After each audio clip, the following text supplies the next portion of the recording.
All right, it is 9:01 a.m. Let's go ahead and get our meeting started. Today is December 14th, 2021. This is a regular meeting of the Board of Supervisors for the County of Lake, and we will begin with a moment of silence. Is there a moment of silence from anybody on the board? So we all know that there was an unfortunate, devastating tornado or tornadoes over in the Midwest, hitting many states and unfortunately losing many lives of people that are very, any loss is always a huge devastating blow to anyone. We know what devastation and tragedy of natural disasters feel like. And I feel that today we should be in solidarity with the people that are dealing with the aftermath of that tragedy and have a moment of silence for all of them.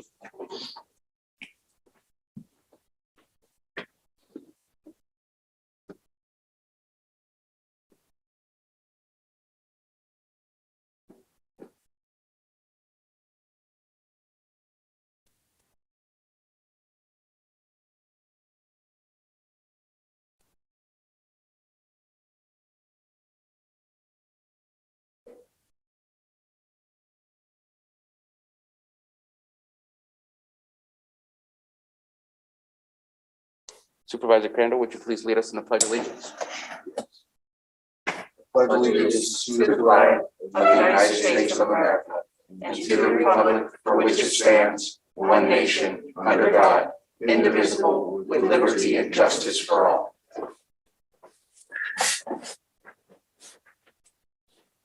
Thank you very much. And moving on to item number 4, consideration of added extra items not appearing on the posted agenda. I have not heard of any. Are there any extra items from board members? Anything from staff? All right, and seeing none, let's go ahead and move on. We have the approval of the consent agenda. Are there any items board members wish to pull for further discussion? I have not heard any from staff to be pulled. All right, let's go ahead and open up for the public. Anyone from the public wish to pull an item from the consent agenda for further discussion? And I'm opening up my Zoom attendee list just to check in. I see no hands up in the Zoom room for pulling a consent agenda item, and I see none in the boardroom. So let's go ahead and bring it back to the board for action. Mr. Chair, I move to approve consent agenda items 5.1 through 5.8. Second. We have a motion from Supervisor Scott, second by Supervisor Pyska. Roll call, please, Johanna. Good morning. Good morning. Supervisor Simon? Aye. Supervisor Crandall? Yes. Supervisor Scott? Aye. Supervisor Pyska? Yes. And Supervisor Sabatier? Aye. Thank you.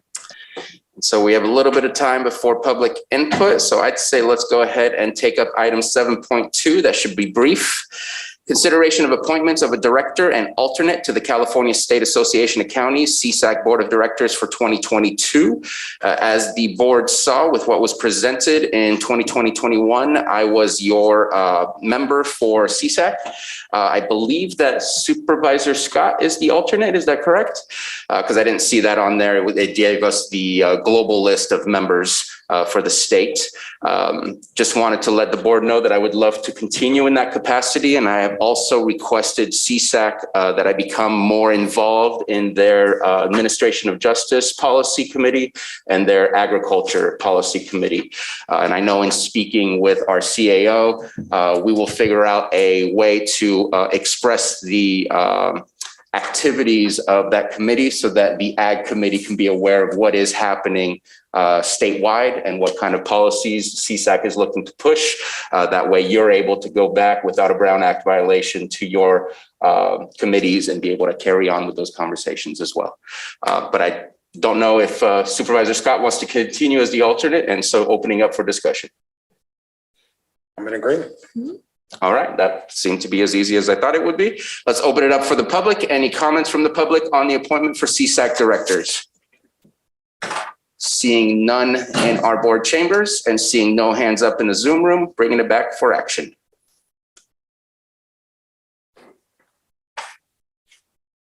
So motion to appoint Bruno Sabatier as CSAC director and Tina Scott as the alternate for the California State Association of Counties Board of Directors for 2022.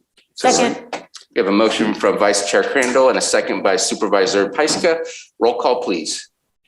Okay, Supervisor Simon, Yes. Supervisor Crandall, Yes. Supervisor Scott, Aye. Supervisor Pyska, Yes. and Supervisor Sabatier. Aye. Thank you. Thank you very much. And let's go on to item 6.1, our 9:05 a.m. public input item. If you wish to publicly express yourself to the Board of Supervisors on anything not related to an agenda item currently on our agenda, you would have 3 minutes. Please raise your hand and we'll start in the Zoom room. We have Carlos Bono. Hello, can you hear me? Yes, we can hear you. Good morning, Board of Supervisors. This is Carlos Bono. I'm going to read some excerpts from an article I wrote last week called "What Lake County Can Learn from Oroville." On November 2nd, 2021, the City Council of Oroville voted 6-1 in favor of a resolution that established the city as a constitutional republic. The measure was intended to protect the city's inhabitants' individual rights and freedoms from federal and state unconstitutional mandates related to the SARS-CoV-2 pandemic.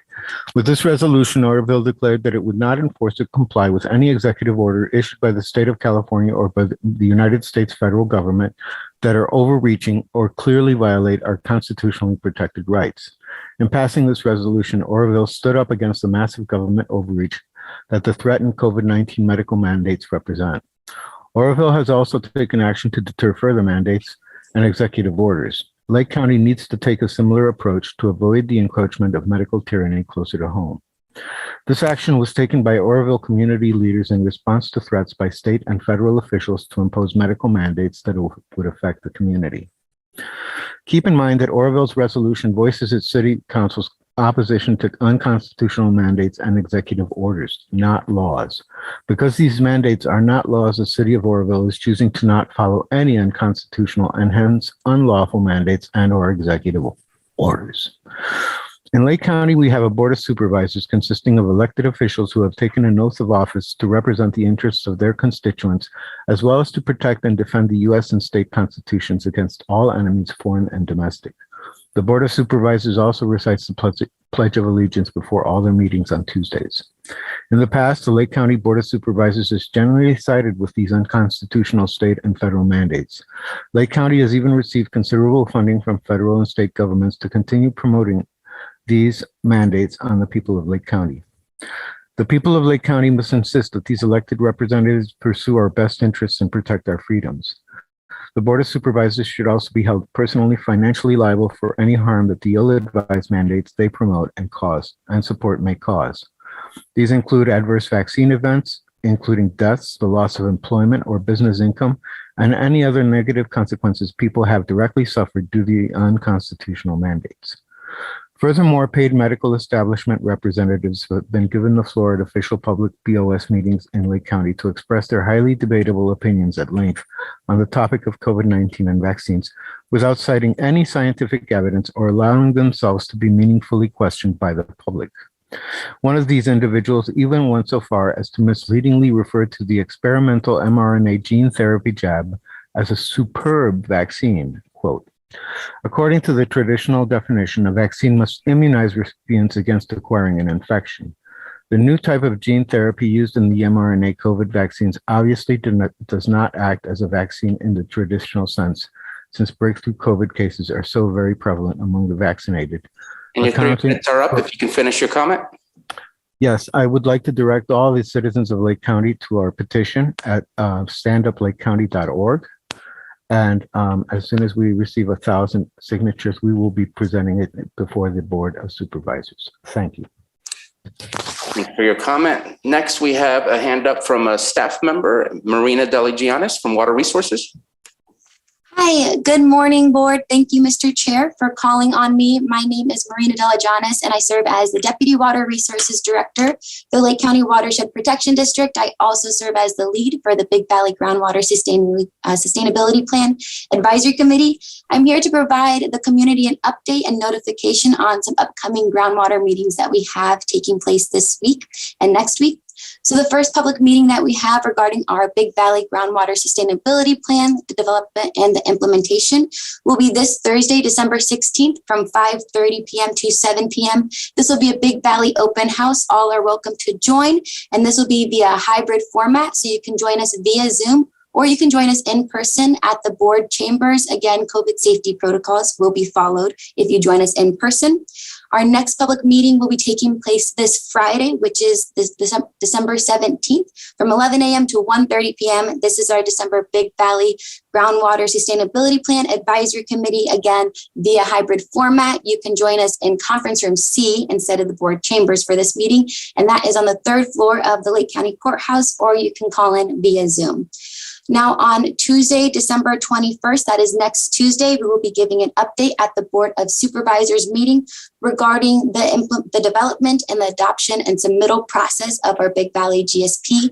Just as a reminder, this plan is due to the state by January 31st, 2022. So we have some key milestone dates that we'll be hitting in the next few weeks, and we just want the community to be informed and involved with that as much as possible. So if you have any questions about any of these upcoming public meetings, you can check all this meeting information on the Water Resources website by Lake County Water Resources. You can give us a call at 707-263-2344 or send us an email at water.resources@lakecountyca.gov or come see us on the 3rd floor. So thank you so much for calling on me, and we hope to see you guys there.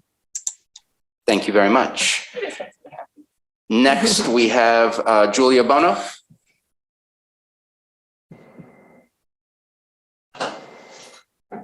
Hello, can you hear me? Yes, we can hear you. Awesome, thank you. Hello, my name is Julia Bono. I have a background in science, and I wish to communicate to the board some scientific facts about the COVID-19 vaccines and their adverse events. Overall, at least 234,269,053 people, or about 71% of the population, has received at least one dose of COVID-19 vaccination in the United States. Overall, 197,838,728 people, or roughly 60% of the population, have been fully vaccinated. This is according to data from USA Facts.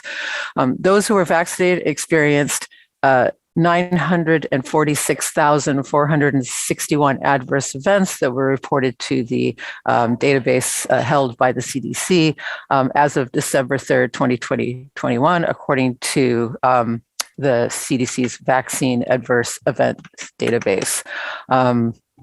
Those adverse events include 19,886 deaths, 102,857 hospitalizations, 104,217 urgent care events, 148,181 doctor office visits, 8,432 anaphylaxis events, 11,896 Bell's palsy events, including a friend of mine, whose face were paralyzed for 2 months after a vaccine, 3,230 miscarriages, 9,977 heart attacks, 16,918 myocarditis, pericarditis events, many of which probably will be fatal within five years, 32,644 permanently disabled individuals, 4,717 thrombocytopenia, low platelet events, 22,422 life-threatening events, 35,009 severe allergic reactions, 10,946 shingles. Among those adverse events among the heart attacks was my sister-in-law, who suffered a heart attack 2 days after experiencing the Moderna vaccine. And her event was reported to the CDC by her doctors. I just wanted to say that these vaccines should not be misrepresented as safe. They do have harms associated with them. People need to be aware of that. Thank you for listening. Thank you for your comment. Next is phone 1113. That's Will.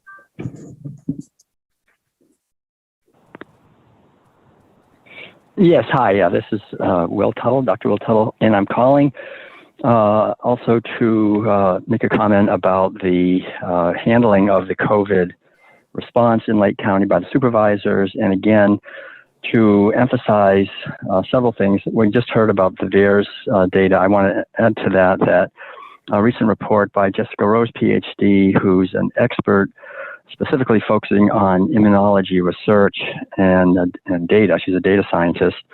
Her research indicates that the VAERS data is underreporting the events by a factor of 31.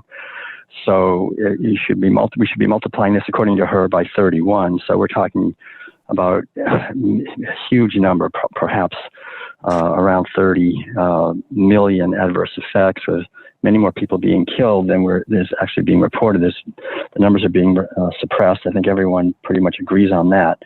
So the thing to understand here is that we've never had any in the history of vaccines, anything remotely close to this in terms of deadliness, and not only killing people, but also severely harming them on a long-term basis. And this is just getting started.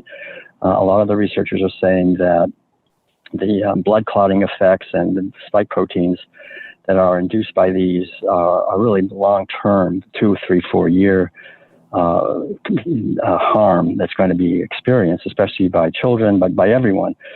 So we have, coupled with that, the basic crushing of our liberties, our basic freedoms for bodily autonomy and for being able to travel and so forth. We see that rolling out increasingly in many countries, also especially in California, more than most of the other states.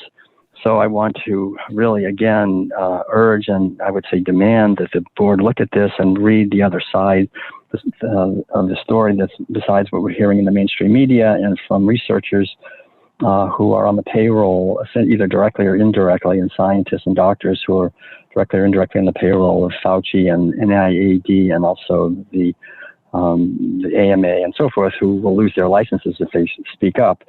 And really take a hard look at these data, and also at the ways that people are being harmed in many other ways by just the stress of being told that they are going to lose their job, or they can't go into this building unless they're vaccinated or wearing a mask. There's also a tremendous amount of information that has come out showing that the masks are harmful, that we're re-inhaling carbon dioxide, creating hyperapnea and also hypoxia and hyperpenia. And so these are serious things. And 3 minutes are up. If you can get to your final statement. Long-term problems with Alzheimer's and other problems. So again, to just complete there, but to thank you for taking this seriously. Thank you very much. Thank you. Next is phone 2689.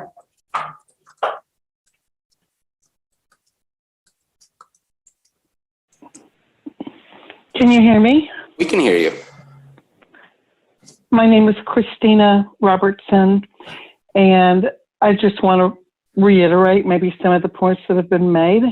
According to the CDC, the death rate for children under 19 with COVID-19 is 0. Therefore, children are not warranted to be vaccinated. According to CDC, Center for Disease Control, not one healthy child has died of COVID-19 as of June 2022, or who has not had underlying comorbidities. Therefore, healthy children should not be vaccinated. According to Center of Disease Control, the COVID-19 vaccines will not prevent COVID transmission or infection. Therefore, the vaccines are not effective. According to the CDC, vaccinated people are not less infectious, I'm reading off of a sheet, to acquire and transmit COVID-19. They acquire and transmit COVID-19 just as easily and as often as people who have been vaccinated. Therefore, the vaccines are not effective. According to CDC and FDA, COVID vaccines pose risks of death, to name a few, predominantly in adolescents. We're talking about the myocardiology. Therefore, the vaccines are not safe. So I'm going to stop there, and I just think that the Board of Supervisors really needs to listen to all of the information, really valid information, well-researched information from many sources, and take heed. This is an important issue. These vaccines are not safe and they're not working. Thank you for listening. Thank you for your comment. I believe there's a hand up in the boardroom. Please come on up.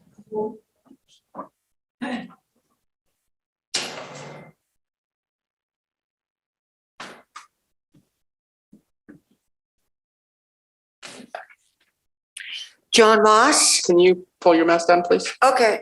I thought that we had a law that we passed that we don't have to wear masks. No, I'm not quite sure about that. No, in the Okay. building, it was continued and decided by the Board of Supervisors that in public facilities, we still wear masks. And as of tomorrow, the state of California has also requested that all indoor masking. Thank you very much. This is from page 371 of The Real Anthony Fauci by Robert F. Kennedy. One paragraph I want to read to you. The compelling evidence suggesting that COVID-19 emanated from a Fauci-funded little shop of horrors in Wuhan, China, raises the ironic possibility that the man whom 2 U.S. presidents have charged with leading the global response to the COVID-19 pandemic may be the same man who spawned it.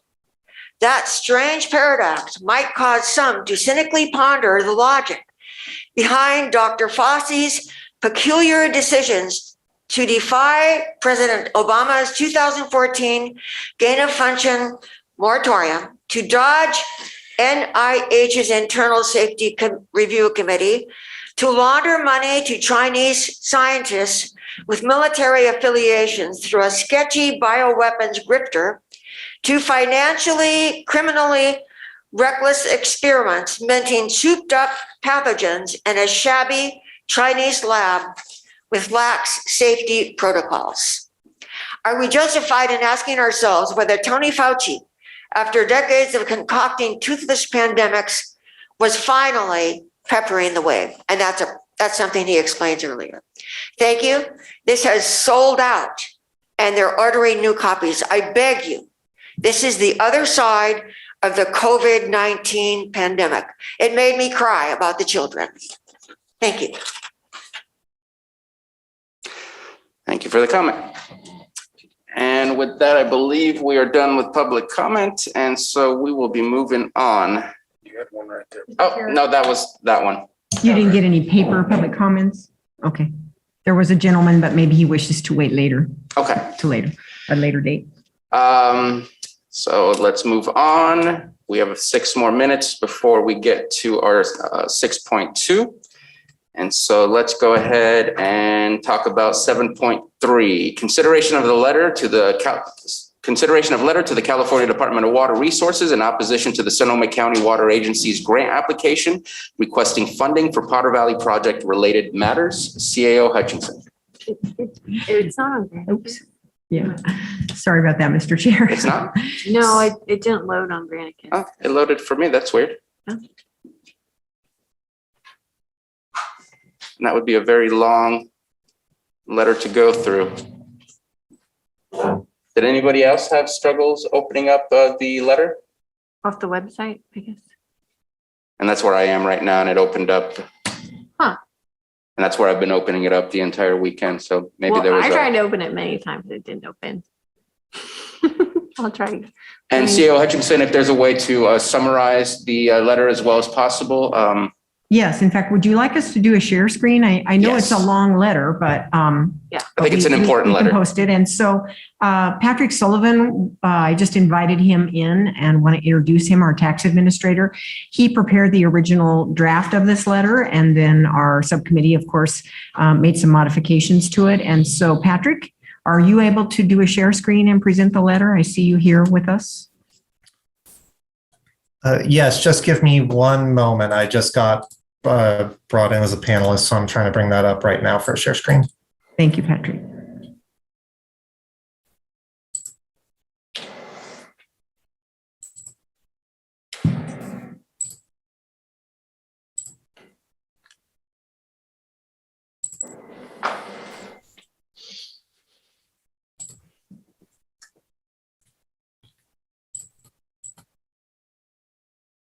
And while we're waiting for that, I think that Supervisor Crandall and myself can also help introduce the letter. Supervisor Crandall, would you like to offer some comments? Here it is as well, Mr. Chair. It's up. I did, and now I have it. Supervisor Crandall, did you want to make a comment or did you want to wait? Yeah, I'll wait. Okay. Yeah. And so Patrick, can you do a single page view? I think otherwise people won't be able to see it very well.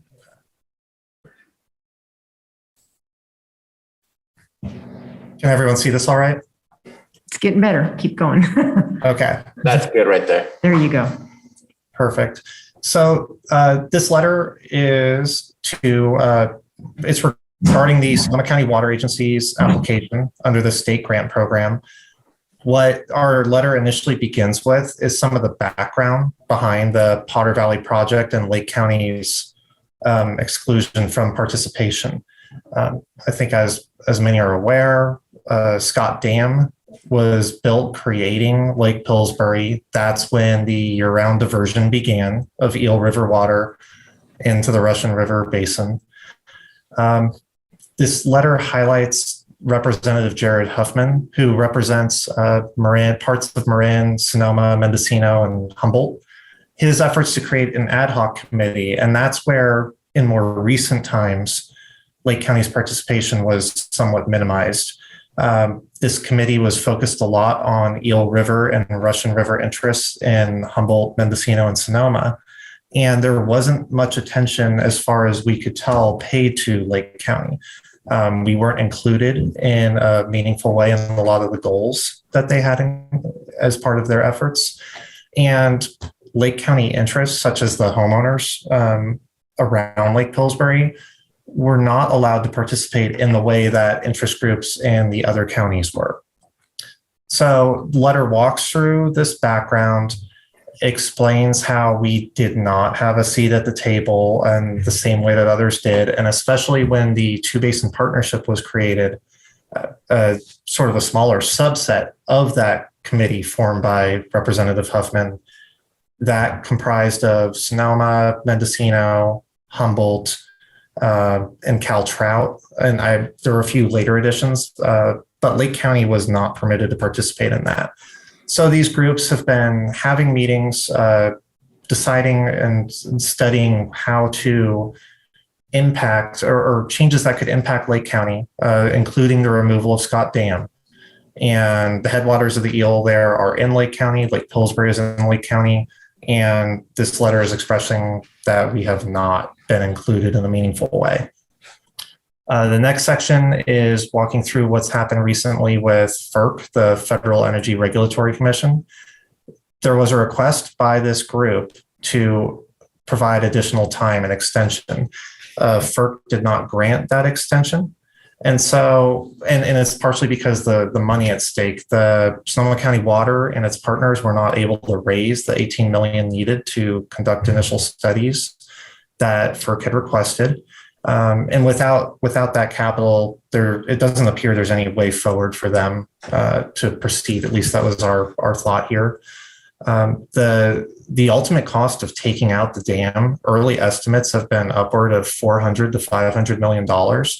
And a lot of the uncertainty in that centers around the need for environmental and economic mitigation in Lake County.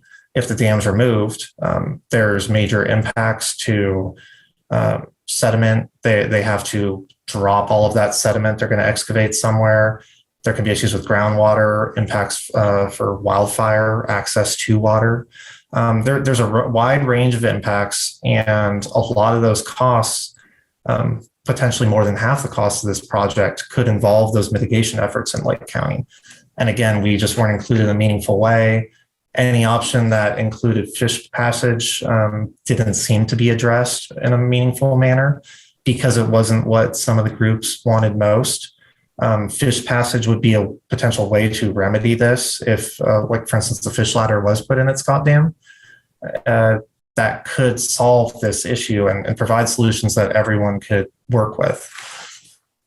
The next section is talking about PG&E's role in this, and it's just highlighting that what brought us to this point is PG&E's decision to withdraw from the Potter Valley project. They want out of it. It's not profitable anymore for them. And as a public utility, they ultimately need permission from regulators, for CPUC, others, to sort of escape this liability. So that license transfer would have got PG&E off the license, and it would have transferred to that planning group or whatever entity they intended to create, which would have been an entity with oversight over Lake County, but we weren't brought in as a part of that either. PG&E, if they were let off the hook, essentially would not have to pay for all of those mitigation costs we had just discussed here. So this is just highlighting that PG&E made the decision to, well, it's their effort to abandon this project, which has provided water to many communities now for over 100 years. And it's for financial reasons. So it's sort of an artificial crisis that's been created on PG&E's timeline for us. And the final section of our letter here was just bringing up that further decision-making should occur in an open, transparent forum to encourage public participation. A lot of the efforts surrounding the Potter Valley project and the potential decommissioning of Scott Dam have occurred behind closed doors. Congressman Huffman's commission, or his committee, was not open to the public, and efforts were made to keep notes more minimal so that people could speak more freely. But that also meant the public wasn't as aware of what was going on. The notice of intent parties, that two-basin partnership, their meetings also weren't open to the public. So a lot of the decision makers in this have not really provided the public with the opportunity for discussion here and to understand the potential risks and benefits of each option that's been considered. So those are the highlights of our letter. And if there's any questions or anything you want me to go back to, please let me know. Thank you very much, Mr. Sullivan. Want to open it up for Supervisor Crandall for any comments or additional information he wants to add. I'll just add to. And if we can get the lights on, please. Thank you. I'll just add as well that with Patrick's statement about a lot of the meetings happening, in closed doors and whatnot, another attribute was that when we reached out for help with Congressman Garamendi, they asked for minutes and things of those natures, and all we really got was word of mouth. So very, very, very hard to produce what someone's doing without that information. So that, for me, is a little more telling. I like the letter that Patrick wrote. It states everything that we've been stating in every ad hoc committee meeting that we went to. And I know yesterday I met with some folks, Mendocino County, and they had just discussed with us and tried to get into more discussions about our point of view and understand that we would like to be recognized and whatnot more. Also, they found out about the letter and asked for us to consider some verbiage that they offered. And I don't know if it was sent out, but I could read it briefly. And in the first paragraph, after it states, it says, our understanding is that these funds would be used in support of Sonoma County Water Agency's activities surrounding the Potter Valley project. And then this is the new verbiage. We understand that the funds will go for three purposes. First, assess the cost to operate the water diversion infrastructure of the Potter Valley project as a basis for smart decisions to operate the project or portions of the project. Second, form a Russian River Water Users Forum to engage on the preservation and funding of that infrastructure. Third, assess water supply reliability opportunities in the Potter Valley in Mendocino County. We are supportive of or have no objection to DWR providing funding for these services. However, the County of Lake, while not aware of all details surrounding Sonoma County Waters Agency's application, is vehemently opposed to the provision of state funding to advance the removal of Scott Dam to any outside agency that is attempting to operate in our county in a collaborative manner. Although I appreciate them offering this, I feel like it kind of, as much as I want to be, collaborative with different agencies and assist them with this, it just demeans our letter in general, so I'd rather just stick with the letter that we have. And I appreciate them offering this. I appreciate the meeting, but I don't really want to dilute the letter that we worked hard on. So just wanted to state that. And so that they knew that our meeting had some sort of result yesterday, because it was a really positive meeting that had surrounding the ad hoc committee for Water Valley for quite some time. Usually we have issues and arguments, and but with these folks, I didn't have that. So yeah, just wanted to mention that. And I'll add to that, and I appreciate that they reached out to you. I know you and I had a conversation about it yesterday, and I think that already the letter shares a little bit of success by getting their attention, that we don't want people to decide what happens in our community that we are in, that's our jurisdiction to serve, and yet they're trying to attempt to do things. Now, I want to make sure that the board is aware. I don't want us to get all the way to the point of voting, that this letter has the potential of shots fired. The board of directors for Sonoma County Water is the board of supervisors for Sonoma County. And so they submitted an application for a grant due to the drought, but within that grant, it talks about purchasing key components of the Potter Valley project. It talks about, it's not just drought issues, it also talks about the Scotts Dam situation. And in my opinion, I agree with Supervisor Crandall that had there been a conversation saying, hey, we want to submit this grant, how do you guys feel about it? How can we work together to figure out what needs to happen? Then I would be more accepting of their grant. But the fact that they didn't even try to communicate with us, and that within their grant, they're trying to do things and obtain things within our jurisdiction, I have huge problems with that. I think it's just a continued action of what we've been seeing. And I think that this letter needs to be submitted so that they can rethink and how it is that they think they can bully and walk right through and steamroll Lake County. And so that's my perspective on that. I'm open for continued discussion, which I think that things will continue from the communication that you had yesterday, Supervisor Crandall. And I'm glad that we're getting their attention, because we need to work together, not be pushed to the side where we just deal with whatever the results of their actions are. Supervisor Scott. And for me, you said, this letter is going to be like shots fired, but I think we have to look at, we're not the ones that fired first. We're trying to protect what we have here in Lake County. I think for many years, they have just bullied Lake County and said, you're going to do what we want you to do, and you're just going to take it. And we have been fighting for a seat at this table for way too long. We should have been at the table at the beginning. So it's definitely, we need to protect what we have here. And so I don't think it's shots fired. We're just protecting what we have, because they've been taking advantage of us.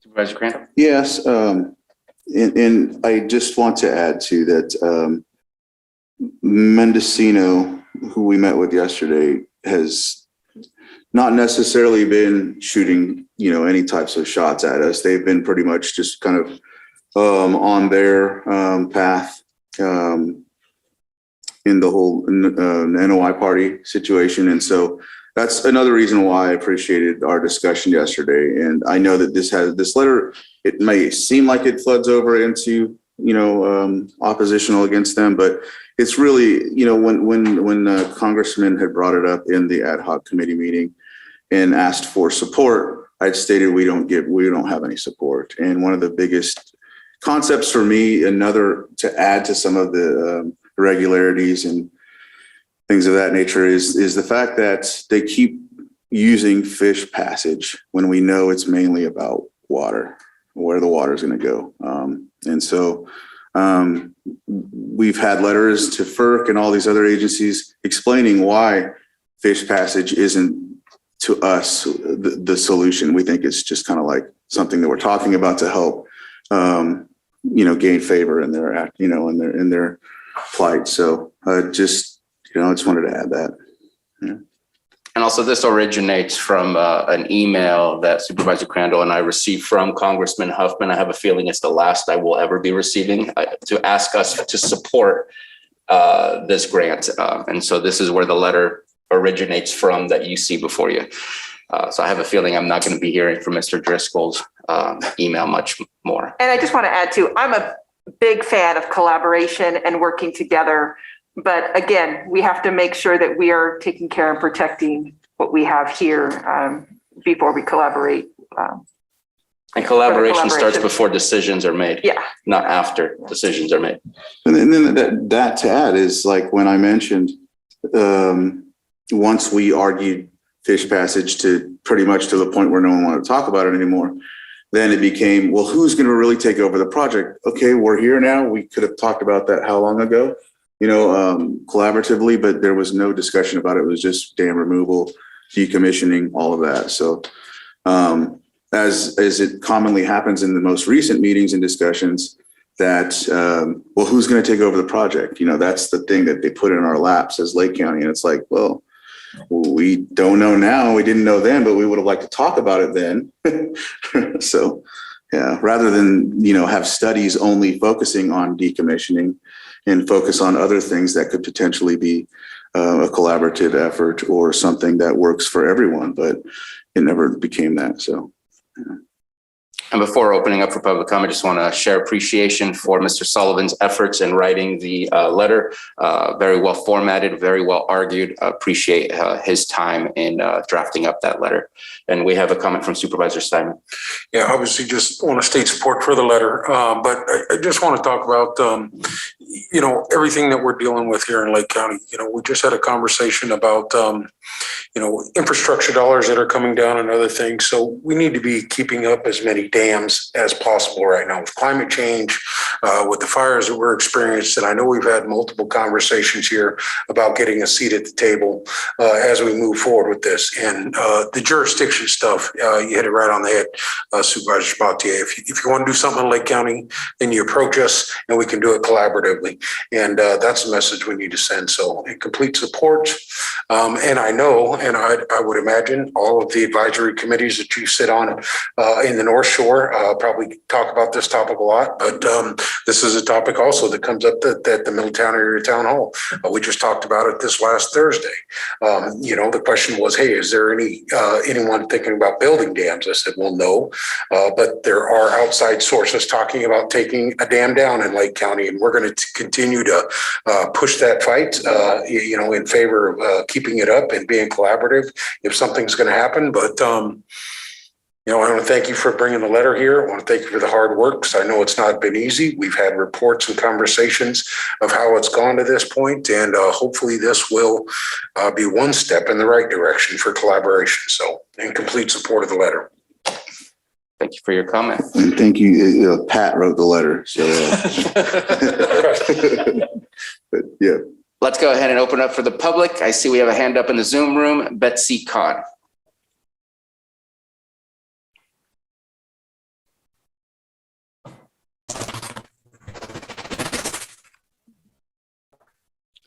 Thank you, Chairman Sabatier. I just have one question for Supervisor Crandall. I would like to know the name of the entity that you were speaking with yesterday, because there is an entity called the Mendocino Inland Power and Water Agency, which has been the major proponent for these changes. And I'm just interested in knowing whether it was them or the actual county of Mendocino in the context of the Eel and Russian River Commission, or just as a county conversation? It was a county conversation. County Supervisor Glenn McGordy was with us, and a few others. Yeah.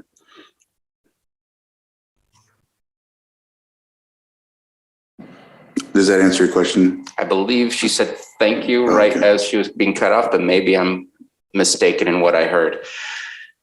And let's go ahead and move on to Carol Sequini. Good morning, and thank you. And thank you for your hard work and all of the comments we've heard this morning. It's been wonderful. Some of you know I am one of the directors of the Lake Pillsbury Alliance. We're dedicated to the preservation of Lake Pillsbury for public benefit. And in October of 2020, Representative Huffman was quoted as saying, There will come a point where people in Lake County realize this dam is not long for this world. In October 21st of 2021, he was quoted as saying, "The Eel River stakeholders have been willing to commit to that water supply certainty for the Russian River, and the Russian River stakeholders have been willing to commit to dam removal on the Eel River side." Those are two pieces that hold this together. There should be many opportunities for a revitalized Potter Valley project, one that assures water supply, fish passage, and habitat restoration. And these deserve to be explored, and Lake County should not be minimized in this process. Over the last 2 years, we have attended a number of meetings in Mendocino and Sonoma counties, some very recently.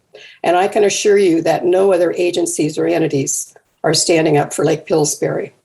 They want the water, but they don't want the dam. We strongly encourage you to approve this board action and any other action that can be taken to slow this down so that collaborative conversations can be done. This is not a done deal. It doesn't have to be a done deal. When we talk about purchasing diversion facilities, most of those discussions currently are diversion facilities without Scott Dam. As always, Lake Pillsbury Alliance appreciates the time, and we appreciate your support. Thank you. Thank you. And that does it for public comment from the Zoom room. Anyone from the board chambers on this item? And seeing no hands, let's bring it back to the board for deliberation or action. Mr. Chair, I move to approve the letter to the California Department of Water Resources in opposition to the Sonoma County Water Agency's grant application requesting funding for Potter Valley project related matters. Second. We have a motion from Vice Chair Crandall and a second from Supervisor Scott. Roll call, please, Joanna. Okay, Supervisor Simon, Yes. Supervisor Crandall, Aye. Supervisor Scott, Aye. Supervisor Pyska, Yes. and Supervisor Sabatier. Aye. Thank you. Thank you.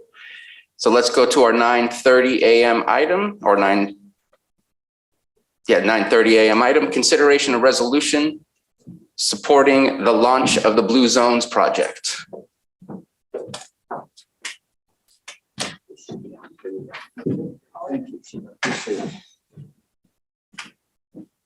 Good morning, supervisors. My name is Good John morning. Ballesteros, and I am the public advocate for the Blue Zones project here in Lake County.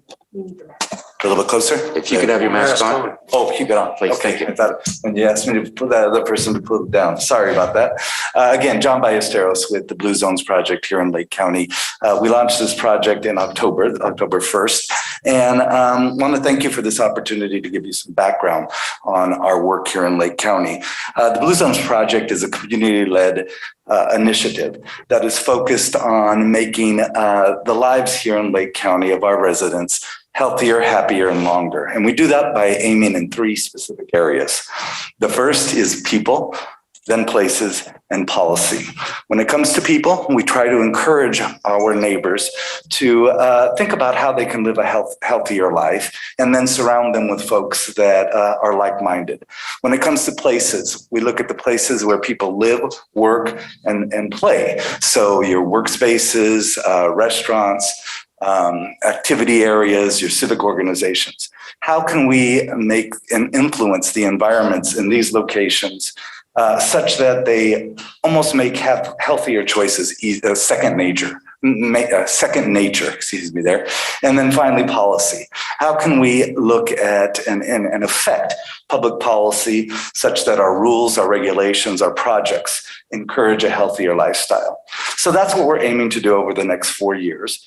And in order to really set the stage for our work, we need to get a solid foundation of the community wellness here in Lake County. And we're doing that by partnering with Boston University to conduct the Real Age test. Some of you may have already taken that, and we appreciate your support by taking that. Those of you that haven't, we hope that you will consider it.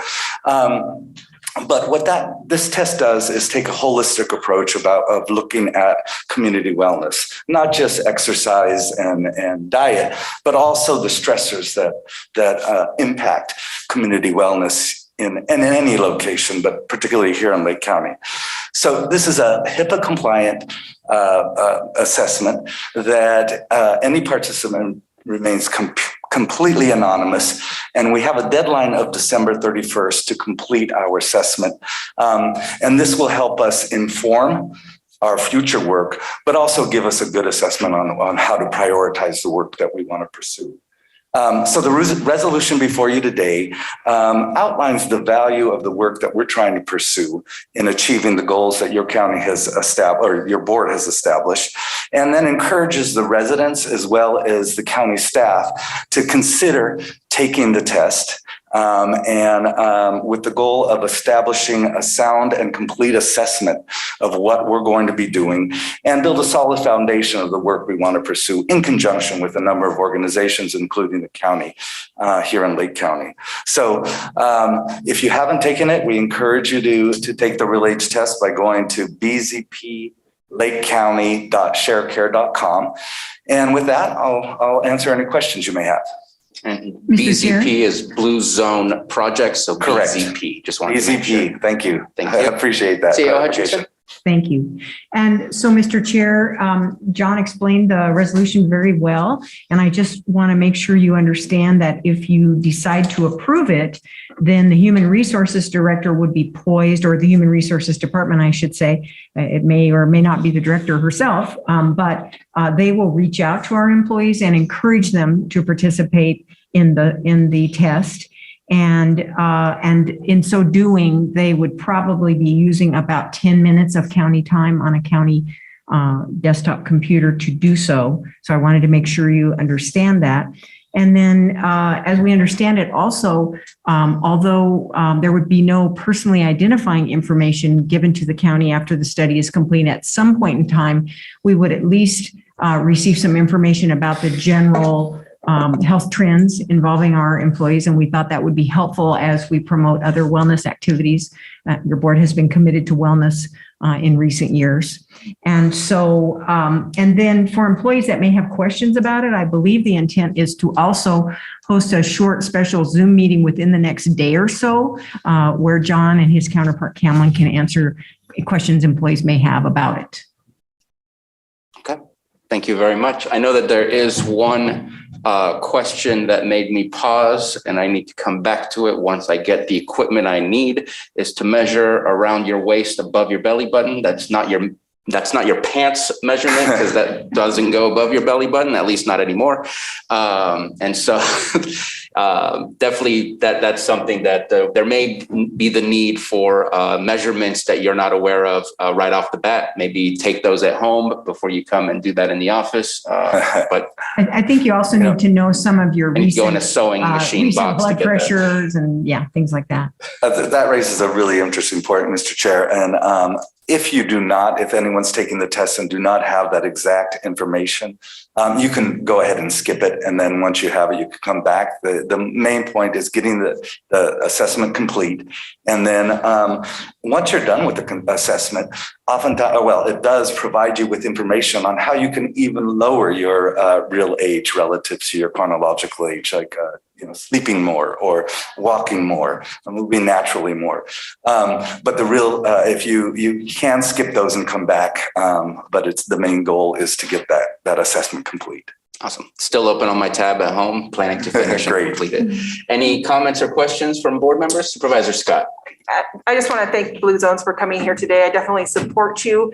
Blue Zones was a project that didn't just come in and launch in Lake County. They did their research. You guys did your research before coming here, and you spoke to many community leaders. You spoke to the community itself to make sure that it was going to be a right fit here, and you were going to be able to do your work and try to understand our community before launching. So I really respect that, and I thank you, and I support this resolution. Thank you very much. We appreciate your help. Supervisor Pyska. So is your goal 500? Is that what I read? Actually, the stretch goal is 1,000. Okay. We've already achieved the spot of being statistically significant, but we do want to expand it to make sure that we get all voices from throughout the county. So we're shooting for 1,000. Okay. And how many do you have now? I think for our stretch goal, we're about 60% right now. Okay. The last I saw, and we have hit our the goal that we need to achieve to have a significant baseline, but we'd like to expand that. So by December 31st, we hope to hit 1,000. Okay. So I took the test. My relative age is 3 years younger. There's some stress in my job a little bit, so I think that may have related to it. But I really appreciate the suggestions on different things that I could do to overcome those things that I can't control as much. So, well, if we can help you on getting achieving those steps, let us know. We're here to help. Great. Anything further from board members? Let's go ahead and open it up for the public. Any public comments on this agenda item and the resolution before us? And seeing none. There's a hand up. There is? Oh, I'm so sorry. I didn't look up. I apologize. I guess I expected if there's a comment, you can come to the microphone. You don't have to be called in the boardroom. John Moss, is this the first time this has been presented to the supervisors? Number one. Number two, would employees be mandated to take this blue zone test? It is both encouraged for the public to take it and encouraged for employees to take it. And it's not mandated? Encouraged is not mandated.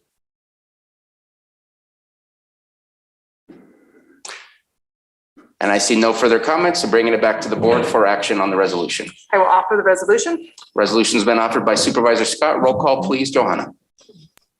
Okay, Supervisor Simon, Yes. Supervisor Crandall, Aye. Supervisor Scott, Aye. Supervisor Pyska, Yes. and Supervisor Sabatier. Aye. Thank you. Thank you very much. Moving on to, and thank you very much, Blue Zones, for being with us today. And moving on to 6.3, 9:35 a.m. item A, consideration of a resolution adopting supervisorial district boundaries for the County of Lake pursuant to sections 21-500. I'm going to say that really wrong. It's SEC of the California Elections Code. I'll just read it as is. B, consideration of an ordinance rescinding ordinance number 2958, which amended Article 2, Section 2-4 of Chapter 2 of the Lake County Code, establishing the boundaries of the supervisorial district for the County of Lake pursuant to sections 21-500 as SEC of the California Elections Code. And CAO Hutchinson. Thank you, Mr. Chair. As you know, we've discussed redistricting a number of times. This is Matthew Rostein's project, so he will introduce Carolyn Walker with Prentice and Long, who is here for what we believe is the final agenda item related to redistricting. Good morning, board. As your board is aware, census data is collected every 10 years, and in the year following, supervisorial districts are adjusted to ensure district populations are essentially equivalent and also to account for changes in populations among districts and for communities of interest. You approved final boundaries on November 30 during the last of your 4 public hearings pursuant to California Elections Code Section 21507.1. And additionally, you directed staff in consultation with County Counsel and Prentice Long, the county's contractor for redistricting consulting services, to prepare a resolution enacting the boundaries that you set. You will recall California Elections Code Section 21500 notes boundaries can be adopted by either ordinance or resolution. The resolution must be adopted today, as the deadline to adopt final boundaries is tomorrow, December 15. Additionally, an ordinance has been prepared for you to introduce today. This will rescind the portion of the county code where boundary adjustments were enacted in response to Census 2010. And staff recommends that your board adopt the resolution and introduce the ordinance. And I also wanted to note that Carolyn Walker of Prentice Long and Lon Sharp, our county GIS specialist, are present in Zoom if you have any questions. And I want to also defer to Carolyn if you have anything to add at this time. Thank you very much. Thank you, Matthew. I actually don't. You covered everything very succinctly. But if the board has any questions, I'm happy to help answer those. And thank you very much, Matthew. Thank you both. Thank you, Mr. Rothstein, also for all your work on this. I know that it's been a long, drawn-out process to get all of this to our to a final resolution today. Any comments or questions? Just want to thank them for all the hard work. I know it was said at one time how smooth our operation went and how well we worked together. And I guess I didn't understand that comment till I realized what was going on with our neighboring counties. So just want to thank them for all the hard work. So I do have a comment, and I don't want to change anything today, but I know that in reading the resolution, or let me start reading the ordinance of the past, I could follow the specific measurements and the specific at this corner of this road and this street and so on and so forth. It was a lot more of a layman term to be able to follow. Here, it is a bunch of numbers, and it's really hard to tell right off the bat, are all the numbers within a district really in this batch of numbers? And I trust that the computer knows exactly what was drawn out by Mr. Sharp, and so that the computer drew out all those numbers. I did check a bunch of the numbers just to look, and everything was correct, including the simple changes that we made, for example, between District 2 and District 1 along Dam Road. What I'm hoping is that the districting map where you can access those numbers, the census map numbers, because that wasn't there before in the past, will still remain available so that if anybody wishes to double check and look at our resolution and make sure that census blocks are in the correct districts, that they have the capability to do so. I think it would be a very useful map to make sure that we keep for the next 10 years on our GIS site. And I think that would help me feel a little bit better, because from a layman term, again, it's very confusing to look at a big giant block of nothing but numbers that doesn't really relate to anything that we know of. I mean, even myself, those numbers mean nothing, but then when I can find it as a census block, I can understand. So that's my only ask to feel more comfortable with the resolution we have before us, is that we maintain that GIS with the districting as we see it currently available. And of course, maybe the first 5 options will disappear and only option 6 will remain. But I do appreciate the fact that it was there for me to double check those things as well. So Supervisor Spati, I can speak to that briefly, if it pleases your board. Please. All of the draft maps will be retained over the next 10 years. So that final map will continue to be option 6. We can change the title designation to final adopted map. I'm sure Lon would be more than happy to make that change in the system. And we'll definitely make sure that a link to the map that includes the ability to investigate the census blocks is posted on our redistricting pages over the required 10-year period. Perfect. Thank you so much. That was my only comment for this. Other than that, I'm ready to move forward. Let's go ahead and open it up for public. Any public comment in the Zoom room or the board chambers on this item? And seeing none, let's bring it back to the board, and we have a few actions.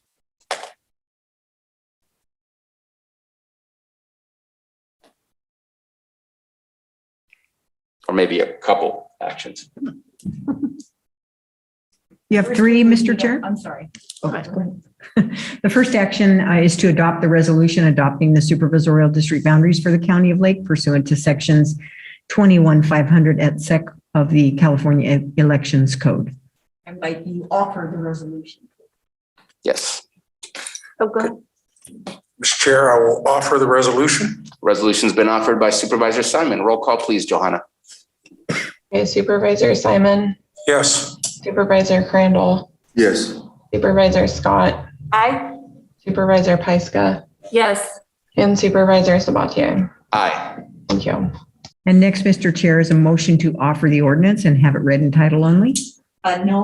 The motion is not to offer the ordinance. The motion is to waive reading of the ordinance and have it read in title. Thank you for the correction. I'll leave that in the hands of Supervisor Simon. Oh, okay, I'm finishing. He was brave enough to start it for us.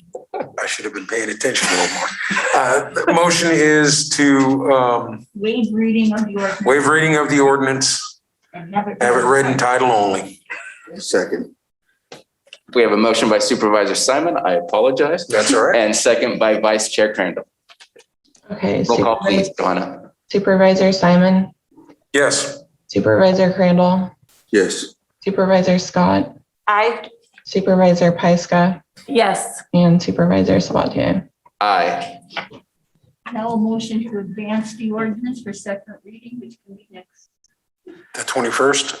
Is there a time? Do I need to add a time on that? Okay. I move to advance the second reading of the ordinance to the December 21st Board of Supervisors meeting. Second. We have a motion from Supervisor Simon, a second by Vice Chair Crandall. Roll call, please. Okay, Supervisor Simon, Yes. Supervisor Crandall, Yes. Supervisor Scott, Aye. Supervisor Pyska, Yes. and Supervisor Sabatier. Aye. Thank you. Thank you very much to the entire team who worked hard on this, both our staff and our contractor from Margaret Long's office. Really appreciate all the work and looking to this impacting us and affecting our next 10 years. Oh, Supervisor I Simon. do just want to also thank all of the public, whether they went online or attended the meetings, whether Zoom or in person, for participating in this. Very important every 10 years to do this. And I just want to make sure those folks of the public that participated and looked at the maps and came to the meetings, just want to say thank you very much, along with the help of our staff and all the work that was done on our consultants. So Thank you for adding that. And I have seen other counties. It does seem that we had a much easier, smoother ride than others. So again, thank you so much. We are going to move on to our 9:45 a.m. items. 6.4, presentation and consideration of the 2020 crop report.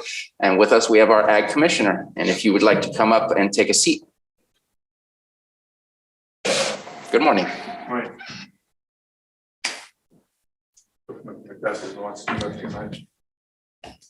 If you put them right on the tip of the nose, it works great. Okay. The total gross value of ag in Lake County in 2020 was $75,471,368, a decrease of 29% from 2019. Decrease was caused by wine grapes at 30%, timber at 98%, walnuts at 49%, and peel crops of 28%. Leading crops were wine grapes, pears, livestock production, and field crops. Gross value of wine grapes was $52,509,710, a loss of $31,205,412, which that's pretty big. The tonnage was down 7,726 tons. Price per ton decreased by $456 per ton. The total acres was down by 5 acres, which is a first for me. That wine grapes acres actually declined. The problems with wine grapes was the perceived smoke damage issue and labor issues. By the way, I should have said in the first one, this is the third straight year that ag has declined in value. And ironically, once the 2017 was the highest ever. So we've gone down since the highest ever. Gross value of pears was $16,626,482, a gain of $2,060,000.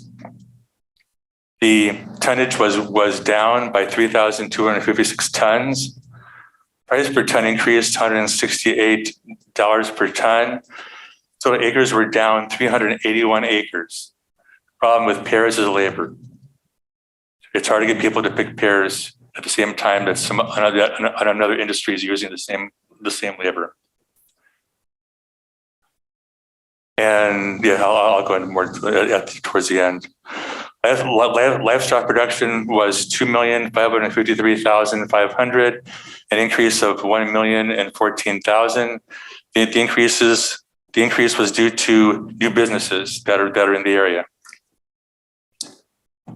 The gross value of field crops was 1,235,000. Although this is a decline of 485,000, made the top four because of the sharp decline of the walnut industry. They're hurting bad.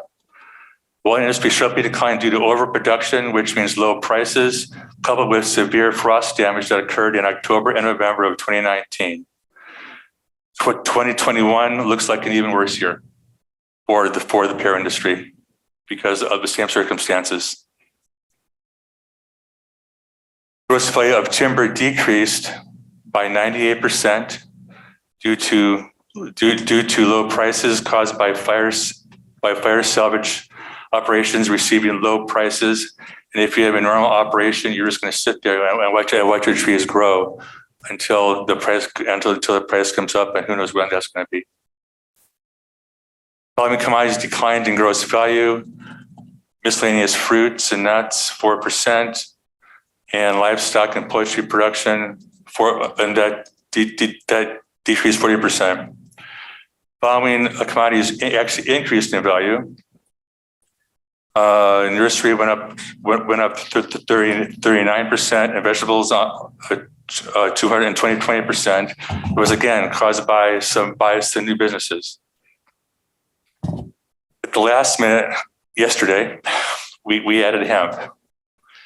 And basically, as you can see, hopefully you have the new one, there were 8 growers covering 12 acres, and we have no value because they didn't have to record value, and the state doesn't give us that information. So we're stuck.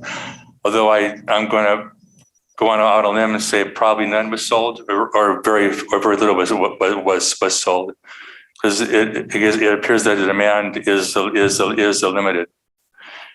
2019, we have even less people. I mean, compared to 2021, we have 3 people with 8 acres. So it's declining significantly.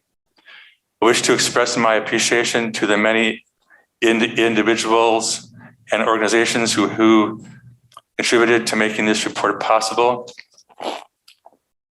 Everyone seems to ask me, what's does the future hold? For 2021, pears are going to be about the same. Walnuts will be even worse. Wine grapes will be about the same. Hemp, I already gave you already, is going to be worse. And timber, no change. So basically, whatever we have in 2020, in my opinion, is going to happen in 2021. Any questions? Thank you very much for your presentation. Thank you so much for your report. I know that I had some questions that I had asked you, and I appreciate the fact that you gave me all the answers and gave me a little bit more clarification and understanding on this. Supervisor Paiska. So how much of the acreage reduction do you think is related to converting to cannabis? Walnuts, significant. Well, not significant. That's too high. I would say with walnuts, it would be noticeable, but not maybe 5 or 10%.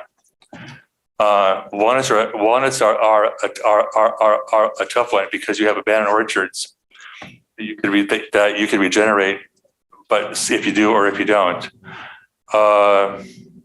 Grapes, some. Maybe 100 acres.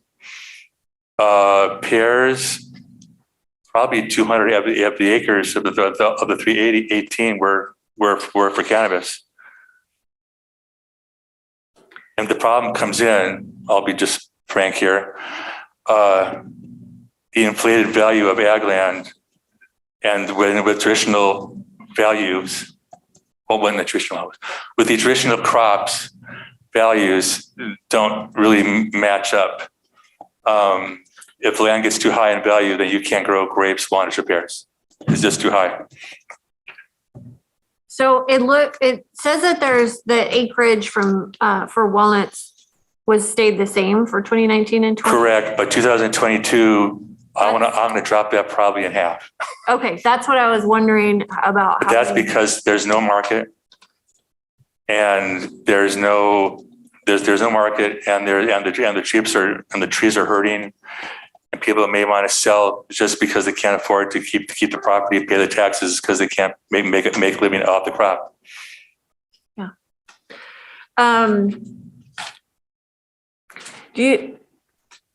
With the timber numbers, does that have anything to do with the mills being closed during COVID? I don't think it does. I talked to forgot their name, but the timber person, the people that I deal with a lot, they didn't mention that. It was just that all the fires, they have to salvage the timber as soon as possible before the beetles get to them. Yeah. Which means, and they ship out logs. They don't ship out boards. And they have to wait until the price gets up to sell any of their trees. Yeah, and we're definitely dealing with a significant beetle issue this year too. Okay. Thank you for your questions and comments. Anyone else have a question or comment? I just wanted to highlight something that I wasn't quite aware of, and also wondering if you have any past data, because it only seems to show, unless I'm mistaken, for this year, and that's the organic farming. The organic farming is in the report now. Oh, it's a new addition to the report, so there's nothing to look at. We had two things yesterday. One was the hemp, one was the organic, but the organic, frankly, is just acres and number of growers. The state will not provide us with any figures for value. Right. So I can give you that information. But I did want to mention that at this moment in time, based on the total acres of ag that is within the report, that it looks like organic farming is approximately 18 to 19% of the total acres, which I didn't think it was that large of a percentage. And so I'm happy to see this information in front of me. But I think that the value of it would make a huge difference in understanding what is the future of organic farming in Lake County, and what could be the trends. And until we have more years of reports, it's hard to be able to do that. But I interrupted you as well to talk about the organic farming. Well, the organic, don't get your hopes up.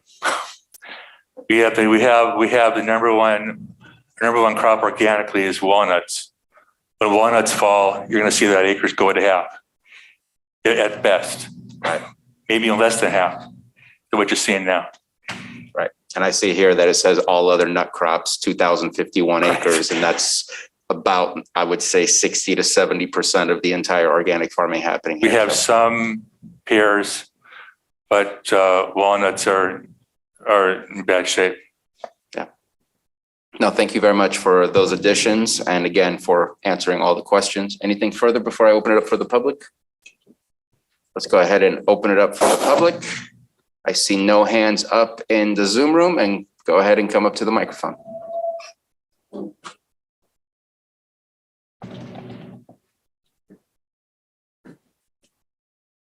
John Moss, I'd like to know where the public can get a paper copy of this. And if it is public record, this report, and where we can find it. Thank you. If we don't have a computer. You don't have a computer, then you can go to our office and you can pick one up, or we could call us and then we can mail you one. I do have a spare copy here if you want one. And just want to make sure you heard that, Joan, that he does have a spare copy right here, right now. And so if you want to leave today with that copy, it sounds to me like it was offered. Thank you for that. Okay. And yes, absolutely, this is public information. It was already placed as an attachment to our agenda, and so it has been made public since last Thursday when the agenda went up. I believe it was Thursday. And so with that, I believe that closes our public comment. I will say that it is a bit, I don't know what word to use, but the loss of the economic stimulation from ag dropping from over 100 million to down to 76 is concerning. And I hope that either things will turn around just because of changes in the markets and whatnot, or maybe we really need to look at things and understand what policies could be made to help those things turn around. But I do know, I appreciate the report, but I'm left with some concern as to where we're going and what the trend looks like, as you said, since 2017. And so that's my last comment that I have. So thank you very much for the report. Thank you.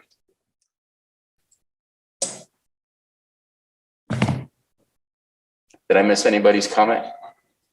Okay. No, but I think the word you were looking for was depressing. Oh. I didn't want to be so gloomy. Next up, we have our 10 a.m. item, discussion and consideration of board action in response to a gate on a public roadway, a 6-month review. And I believe we have a supervisor who would like to recuse himself, Supervisor Crandall. Yes. We'll let you know when we do our weekly calendar and get to our closed session. Perfect.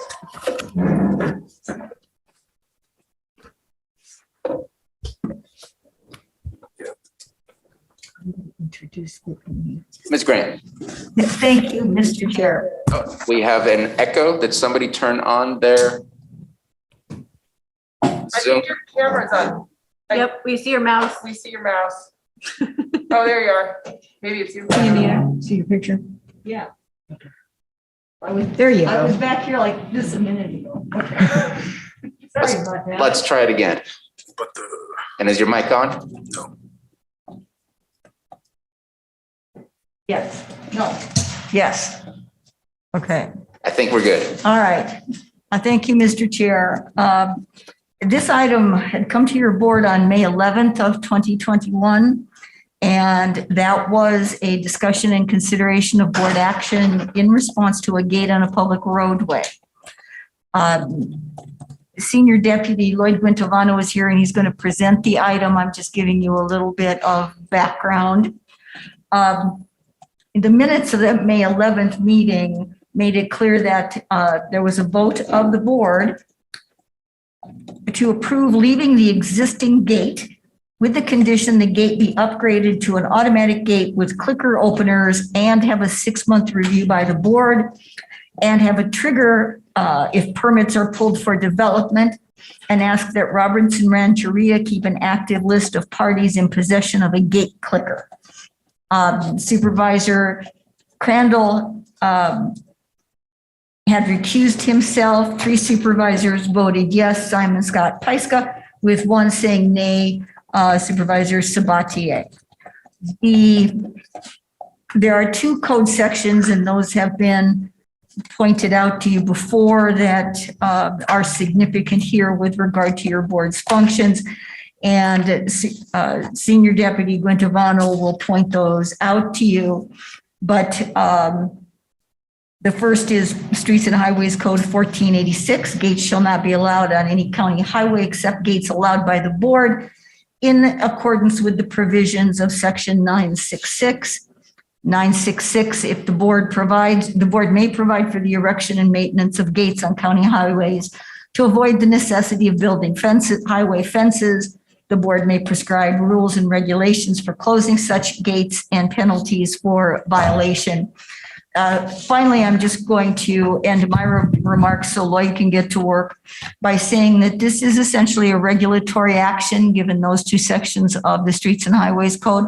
I would also just caution your board that there is pending litigation involving this, as your board well knows. So I would ask you to be circumspect and not go over into areas that may be covered by the litigation. This item is before you today to consider again the gate on this road and receive your status report and determine if you wish to take further action and what action that might be.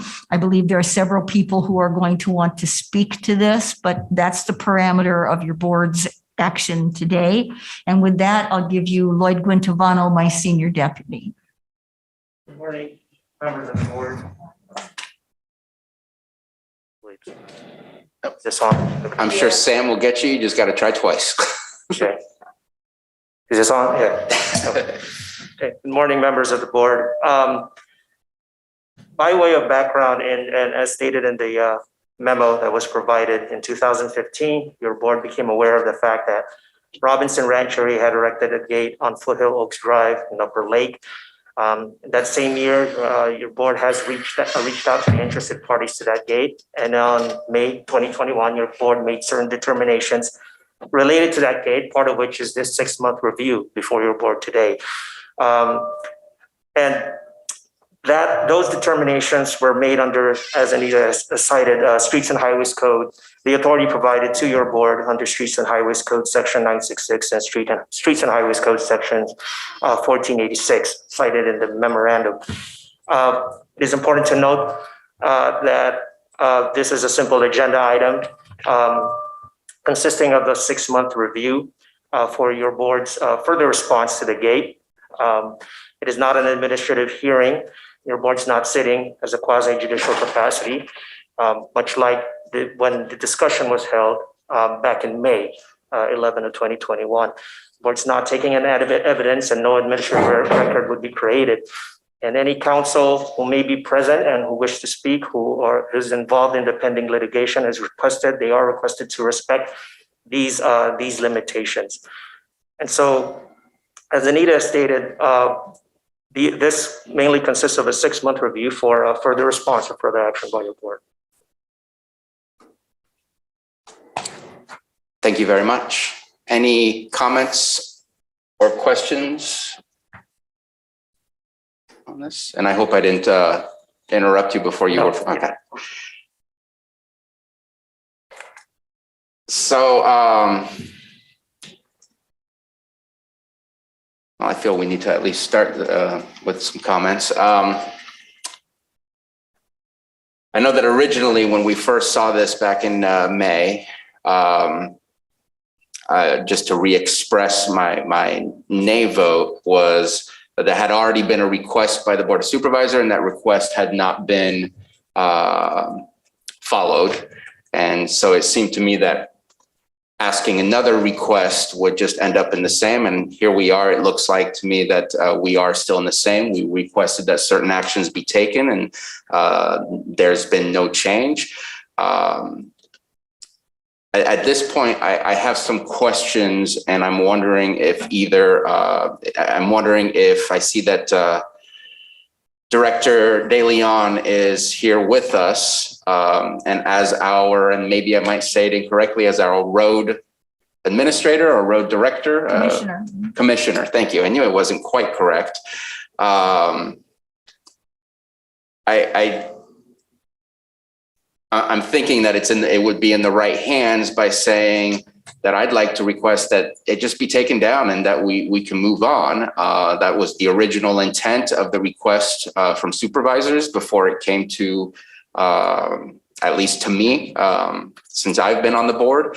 Again, more requests have been made and still nothing. And so I'd like to make a request. I'm thinking that the request would be, okay, we're not moving anywhere and we're not getting to a resolution, at least the resolution that we've been requesting. And so I'd like for the request to be to just take the gate down and to ask our road commissioner to ensure that that is what happens, and not sure if that is a correct request of a road commissioner. And so I'd love to hear from Director De Leon as far as if that's within the purview of the road commissioner, or if that's code enforcement. I'm not quite sure. We see your lips moving, but we're not hearing you. Your microphone must move off. There you go. How's that? Perfect. I'd actually defer to county council on that. And if directed, then certainly we can perform that task. Ms. Grant. Streets and Highways Code Section 1483, the last sentence, the road commissioner shall immediately remove an encroachment that effectively obstructs and prevents the use of a highway by vehicles. There's the duty of the road commissioner to maintain the county roads, however your board determines that should be done. So there are multiple sections that give the road commissioner either the authority to remove an obstruction or that require the road commissioner to maintain the county roads. And again, your board is now looking at the maintenance of one public roadway today. So I think that would be within his purview if your board gives direction. Your board can also, removal is one of your choices and direction to the road commissioner. It's not your only choices, I'm sure you know. Correct. It's just my opinion of the direction to take. I wanted to make sure the board was aware of it for discussion's sakes. Thank you. And for me, I'm just waiting to hear from all the other parties before I make any comments. Same for me. Okay. And I see no hands up. If let's go ahead and open it up for the public. Please raise your hand if you have a comment to make. And we have Brian Momsen. Let's go ahead and start there. Good morning. Thank you. I'm the attorney that represents Gary Sabaloni, excuse me, that filed the writ of mandate lawsuit against the county. And we're just exasperated at this point. We wanted the gate removed. We agree with Commissioner Sabatier's recommendations. We were willing to compromise with this clicker solution that was voted on in the May 11th hearing, but next to nothing has happened since May 11th. I've had communications with the tribe's attorney and they got an estimate for around $8,000, she informed me, and then wanted Mr. Sabaloni and the county to help pay for that. I thank Mr. Gintabano and Ms. Grant for posting some of the code sections on the website. And one of them was 966B, which states that whoever erects the gate has to bear the cost of doing so and maintaining that. So the cost wasn't a valid ground not to provide the clickers. The gates remain locked now for almost 2 years, all summer since the last meeting.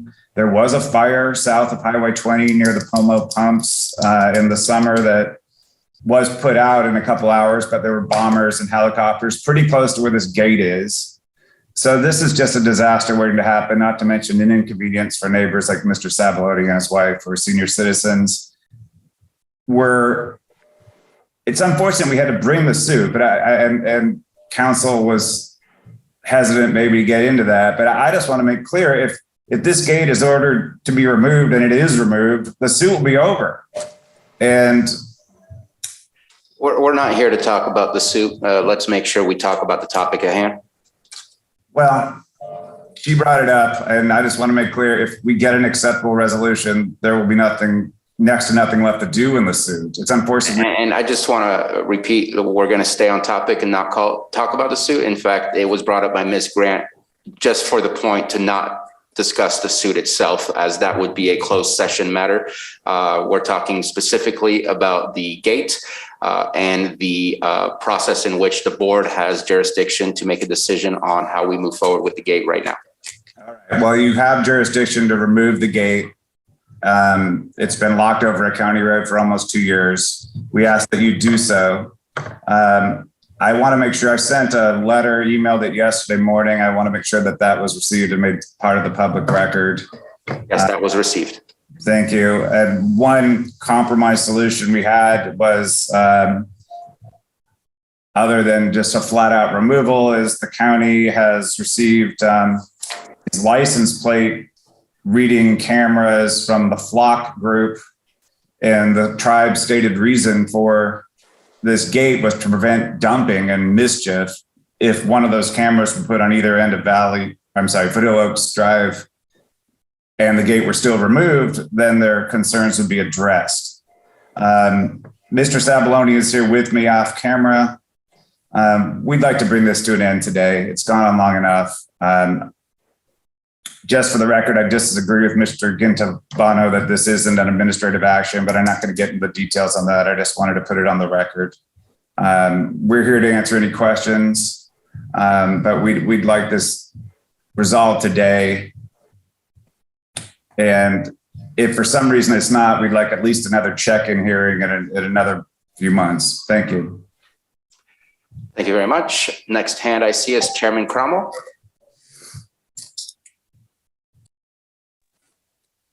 Good morning, everyone. I just wanted to, last time we spoke in May, the board did make a decision and it was not collaborated.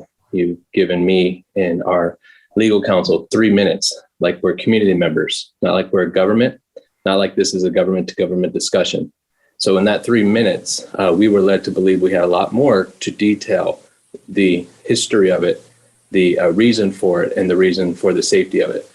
And when we were told that we had 3 minutes because we're a community member, that narrowed everything down for us to try to speak as eloquently as possible about the safety features of this gate.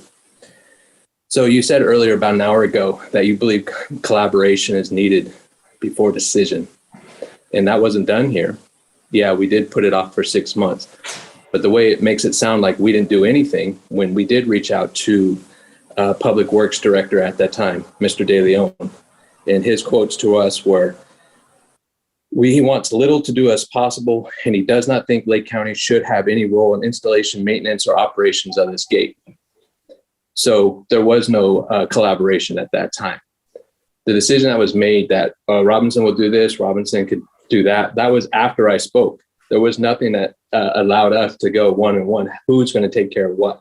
So then I reached out again in August and I said, hey, we want to have a little bit of dialogue here between government to government, because it's really important when it comes up in 6 months that we don't look like we don't care. We don't look like we don't have an idea or a plan, but we've also been shut down from that opportunity of dealing with government to government relations and how important this gate is for the safety of our community. I would have expressed that Foothill Oaks Drive goes right in the middle of our rancheria, right where our children walk to the bus, right where our community is, in the middle of it. It does not do that to any other residents on Highway 20. It's either behind them or in front of them, but it does not go through the community. And that's what's lacking. And that's why I asked for a collaboration. That's why I asked for government to government, so that you realize that this isn't just because we want to, because we can, that our safety is at risk, not this specific one person who lives here. They have multiple outlets before they get to that gate, but you really need to be here to see that. And that's what I hope. And to be a part of a public comment Zoom room, it's hard. It's hard because we're a government. We wouldn't put you in a public comment Zoom room. We'd bring you into our meeting and let you discuss the matters that you have with us. So just wanted to share that we did try to reach out and work to collaborate with the county because this is an important matter. Thank you. Thank you for your comments. I see no further hands up in the Zoom room and don't see any hands up in the board chambers. So let's go ahead and bring it back to the board for further deliberation. Supervisor Scott. First, I'm a little concerned, and I don't recall the meeting that we had last in detail. I'm concerned if we only did give him 3 minutes to speak, which I don't remember if we did. I thought it was more of we came up with an idea, and I believe the tribe agreed to it, but maybe I'm completely wrong.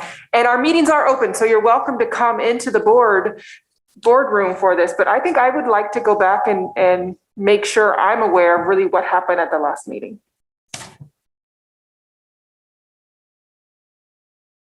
Any further comments? Supervisor Simon? Obviously, I'm with Tina. I do not remember, making it that the chair, Robinson, only had 3 minutes to speak on behalf, just like a regular public member. I thought we had a back and forth, in which I do recall because I'm pretty sure I'm the one who offered the solution here that I felt like was a solution. And I thought there was a collaboration as we did that. And I will have to go back and review, but I think that's exactly what happened. I clearly understand from a sovereign point of view, working through something. This is something that started before I came on the board, and it had dragged from 2015 to last year when we addressed it, and we were looking for a collaborative solution. And I assumed that we had we had come to one. And then it was a challenge after that point because as spoken earlier today, there was a lawsuit, and that does restrict us as board members to talk about current litigation. So I think our hands were kind of tied in that when a request came, at least to myself, to further have conversations about this. And today's the day where we could do that. And the chambers are open. Here in Lakeport, you do have to wear a mask. That is part of the requirements, but it is open. Was hoping to have it resolved. I think today I would like to see it resolved. So those are my comments in remembering how events happened. But I think when I do go back and review, which I will, that we did have a collaborative conversation and thought that there was a resolution. I understand that there are costs that come with it, but as said down here in some of the codes that were code section 966, the person whose immediate benefit the gates are erected or maintained shall in case bear the expense of such erection and maintenance of that gate. So those are my comments, and appreciate the chair being here from Robinson. Appreciate the comments from Mr. Savoloni's attorney, and glad we're having this conversation. And we did ask for a 6-month checkup. Supervisor Pyska? So it was my understanding that it was sort of a collaborative discussion too, but I can't recall everything about it. But where is Robinson with the installation of the clickers, Chairman Cromwell? Well, we did get a quote. We did look at the price for that. And my memory is that county council led me and our legal counsel to believe that we had time last time in May to talk about this. Right before we went on, we got information that we're public comment and we're down to 3 minutes. That's where it came from us. That was sent from county council. So just to give everyone a little background, we were collaborative. We were trying to help. At the end of the day, when you said, how about this idea? How about this idea? How about this idea? That wasn't for me to go back to my council. I can't agree to that right here at this level without going to my board and saying, this is what was, what was said. So that's where I don't have the authority in a meeting like this to say, yes, we'll pay for it. Yes, this will be done. But that's where I wanted to talk with the county and what are we going to do? And that's where nothing was able to come from that. But So are you in the process of installing this? Or is it something that you're not going to do? We are, I'm not saying we're not. I'm saying that government to government, we need to know what we are going to be responsible for and what we're not responsible for. And if there's anything like that, that is what I wanted to collaborate after this decision was made, where I wasn't able to come up and speak and talk with anyone due to litigation. I understand that, but so I'm not saying no to anything. I'm saying that Chairman Cromwell does not make a decision financially in a Board of Supervisor meeting going forward. I need to take this back to our council and we'll make those decisions. So we have made those decisions to reach out to get those quotes to see what it's going to cost. Now we want to talk with the county on what obligations and liabilities they have with this too, as a collaborative government to government decision. I'd like to ask Ms. Grant if we can again repeat that state code for roads and anyone putting in a, I don't have the right term, but a sort of gate or blocking roads, who is to be taking care of the maintenance and cost. Thanks. 966B, the person for whose immediate benefit the gates are erected or maintained shall in all cases bear the expense of such erection and maintenance. again, this is, the Streets and Highways Code is regulatory in nature. It is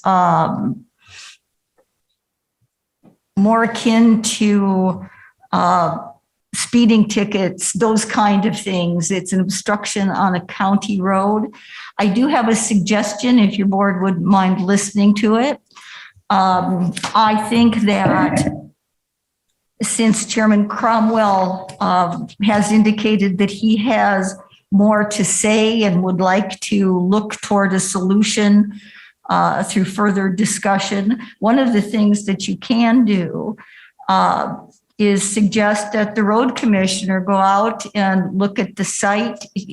They've raised an issue today about safety. It may be that the road commissioner may have a suggestion for your board with regard to this. Your board members have indicated you wanted to go back and listen to the minutes. Everyone was somewhat limited during the discussion, just simply because of the pending litigation, which made any kind of an item that goes to the heart of that litigation difficult. But your board's recollection that there was back and forth and discussion with regard to whether solutions were acceptable. Perhaps it wasn't understood by everyone that a tentative decision was being made by Chair Cromwell that had to be approved by his legislative body as part of the tribal nation, so that it could not be necessarily a solution for them. The only thing, again, I would remind you is ultimately this decision is yours to make, because again, it's regulatory. But the road commissioner could visit the site, could determine what's at issue, and come back to your board with solutions consequent to his authority to maintain public roadways. If your board would like to continue this, that gives you time to go back and listen to the earlier proceedings to refresh your recollection, and also allows a more thorough response from the parties. And that would include both Mr. Sabalone and Chair Cromwell. Thank you for your, thank you for the suggestion and for the reading of the California code as well. And I would like to agree with Anita's suggestion. I think I need some time to go back and then bring this forward again and have the road commissioner go out in the meantime.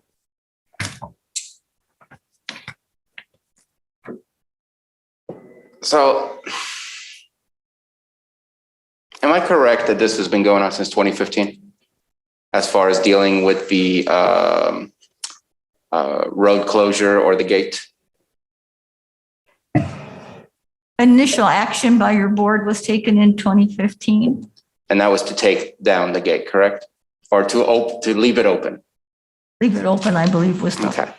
And this is where I struggle, is how much longer on a road that is in our jurisdiction would we continue to allow for people to just block a road and take 5 years, 6 years to eventually get the outcome that we've been requesting, that's the outcome. I just, and if there's I understand the process that Chairman Cromwell has provided for us, but there is law.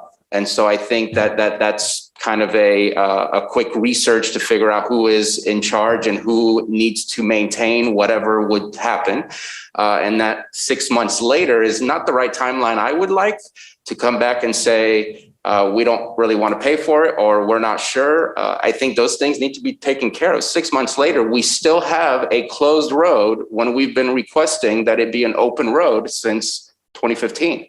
I struggle with continuing this because, again, at what point are we going to see someone else do something on a road where now we have more closures? I struggle with the precedent, and already the precedent, in my opinion, is something that I'm struggling with, that we're still dealing with this. And I do see that Director De Leon has his hands up, and I want to make sure he gets the time. Thank you, Chair Sabatier. I feel it's important to clarify something here. This road has been dedicated for public use through various parcel maps, but this is not a county maintained roadway. And we keep talking about the roads in our jurisdiction, things of that nature. Please be reminded that this is not a county maintained road. Yes, as the road commissioner, I have certain authorities through the Streets and Highways Code, but this is not a county maintained road. Any costs borne by my department related to this gate will need to be reimbursed. I cannot expend public funds on a non-county maintained road. And so I just need to make sure that is all clear. I should point out that had this been a county maintained road and a gate had been installed, there are a number of other provisions in the Streets and Highways Code that would have allowed me to remove the gate.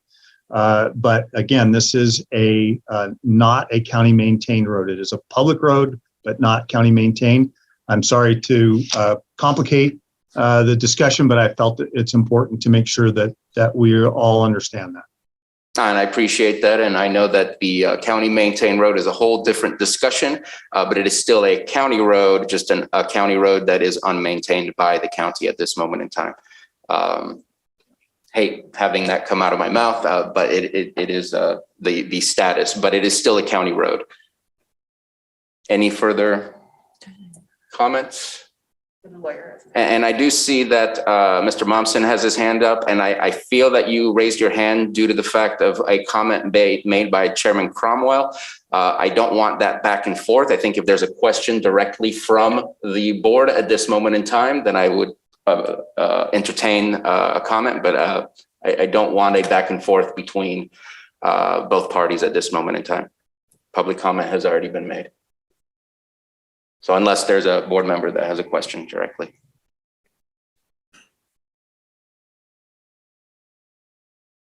So I see no further questions.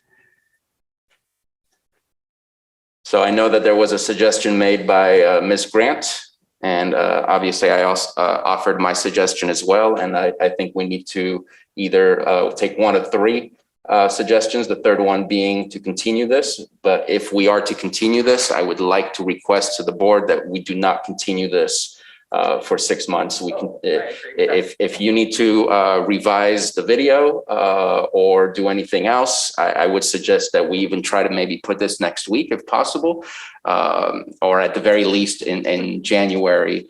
But I do not want to see this take much longer because, again, we do have a public road that is blocked at this moment with our request to not have it blocked since 2015.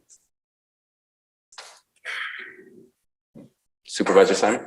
Yeah, and I completely agree. I do agree with the opportunity to get our road commissioner out there to look at the property. I would agree with the review in January. I know probably our calendars are filling up, but coming up with the January date would be greatly appreciated. Obviously, I know we're making changes from the chair, but that would be a conversation with, well, it's still going to be with you because our chair will be recusing himself when we have this conversation. So, or whoever's vice, or whoever's vice, or whichever one it's going to be. Yeah, I forgot, it's rotating. So anyway, we're going to move through this. So my request would be that we do the extension to January, bring it back. But I also do have a request, of the chair Robinson, that we really work on a decision from the tribe standpoint. We understand the questions that you've come back with. I think we've made our stance from the county side very clear as far as costs are to be bared by the folks that put the gate up and would like to have it there. Unless I'm stating that wrong, that is our legal stance here as a board. We will not be paying for any of those costs. And as we move forward, I just want to make that very clear after today's conversation. And it kind of will, fall in the laps of the Robinson tribal government as a sovereign nation to make a decision, because in January, I will be prepared to get this finalized and off our calendar. So I want to thank you, but that's my thoughts going back. I don't have a specific date in January because I don't know what the agendas look like at this point, but I would maybe request that it's the middle of January, not the initial meeting, because I know we've got a lot of year beginning stuff that happens on January 4th. So maybe January, we skip the 11th. Which date? I know we got some stuff coming up. Mr. Chair, you are meeting the 11th. I don't Okay. recommend that day because you have a late afternoon agenda item that day and some department head interviews, appointment interviews.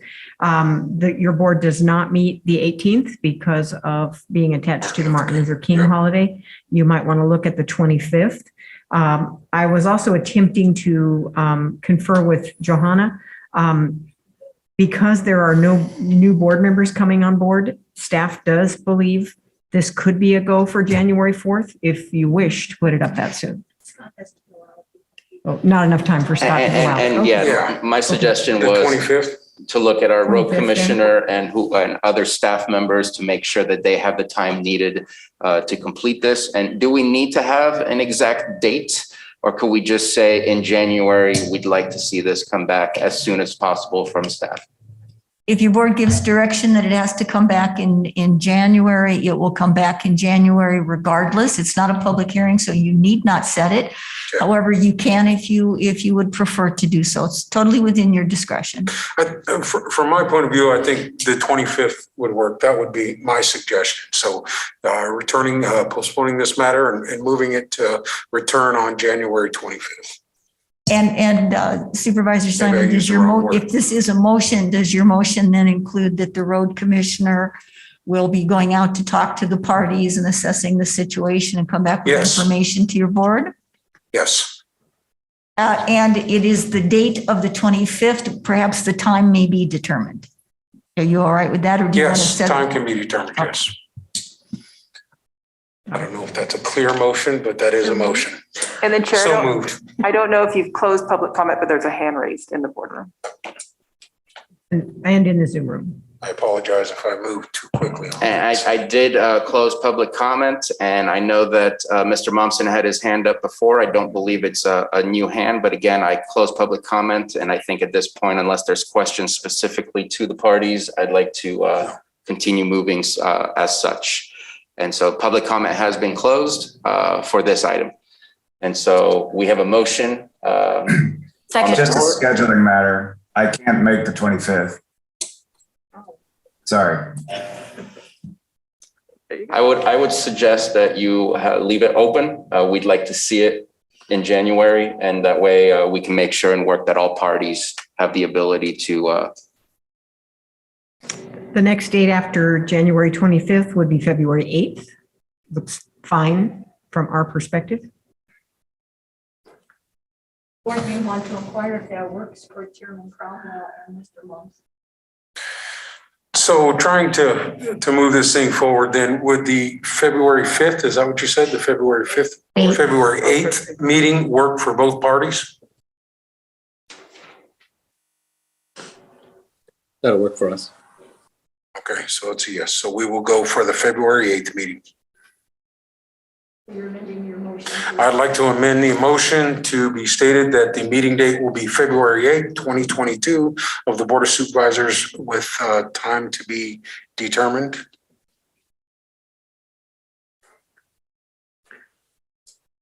Do we have a second? Second, sorry.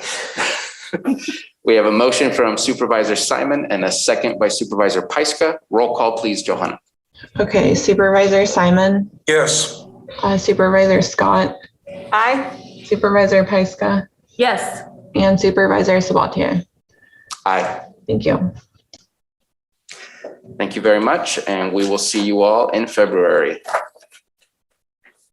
And if somebody can let Supervisor Crandall know that we are moving forward, and I believe the only thing left on our agenda is our closed session agenda and our calendars. Am I correct on that? Yes. So let's go ahead and start calendars with District 1, Supervisor Simon.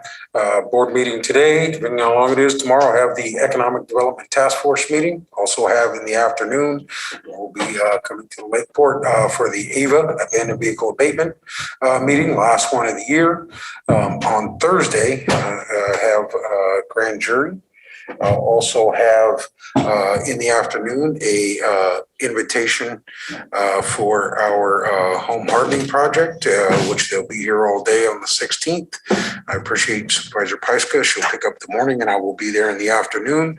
On Friday, we have Workforce Alliance in North Bay and also a CDD committee meeting that will be happening. Back here on Monday, the 20th, I have a meeting with constituent at 10 a.m. and then in the afternoon, I have both the CMAT. I had the CMAT meeting. I don't know, were we scheduled to meet with the CMAT committee? I know we had it for setting up our list, but I thought we got through that. So anyway, either was the CMAC committee meeting and also the Risk Reduction Authority meeting, and then back here on the 21st, and that would be the last meeting before we go on our holiday break and ending out the year. So I would like to report also all of the holiday events obviously were well attended through South Lake County, ending up with the culmination of the Saturday event for Christmas in Middletown. Seemed to go very well. The weather cooperated somewhat. It was very cold, but there was no moisture. It held off. So it went, a good turnout. So that's all that I have. Thank you so much. Supervisor Scott. Tomorrow, I will be attending the Wreaths Across America that will be coming through the city of Lakeport about 5 p.m. On Thursday, I'm meeting with constituents in the afternoon. And then on Friday, administration holiday party at noon. And then I have a follow-up meeting with the public health at 4 o'clock. And then 6 o'clock in Lakeport will be the Lakeport Cruise where the fire department will be going all over the city of Lakeport. There's a map online to be able to cheer on, I believe, Santa and our fire department. And then I'll be attending Wreaths Across America at 9 o'clock at Hartley Cemetery Saturday. And then my sailor comes home for Christmas that afternoon. So that's exciting that he'll be home for Christmas. And then on Monday, I have a pit committee meeting at 1 p.m. because we will be doing our pit count the end of January. And then I have advanced training in the afternoon to continue keeping my foster care license and then getting ready for Tuesday's meeting. Thank you.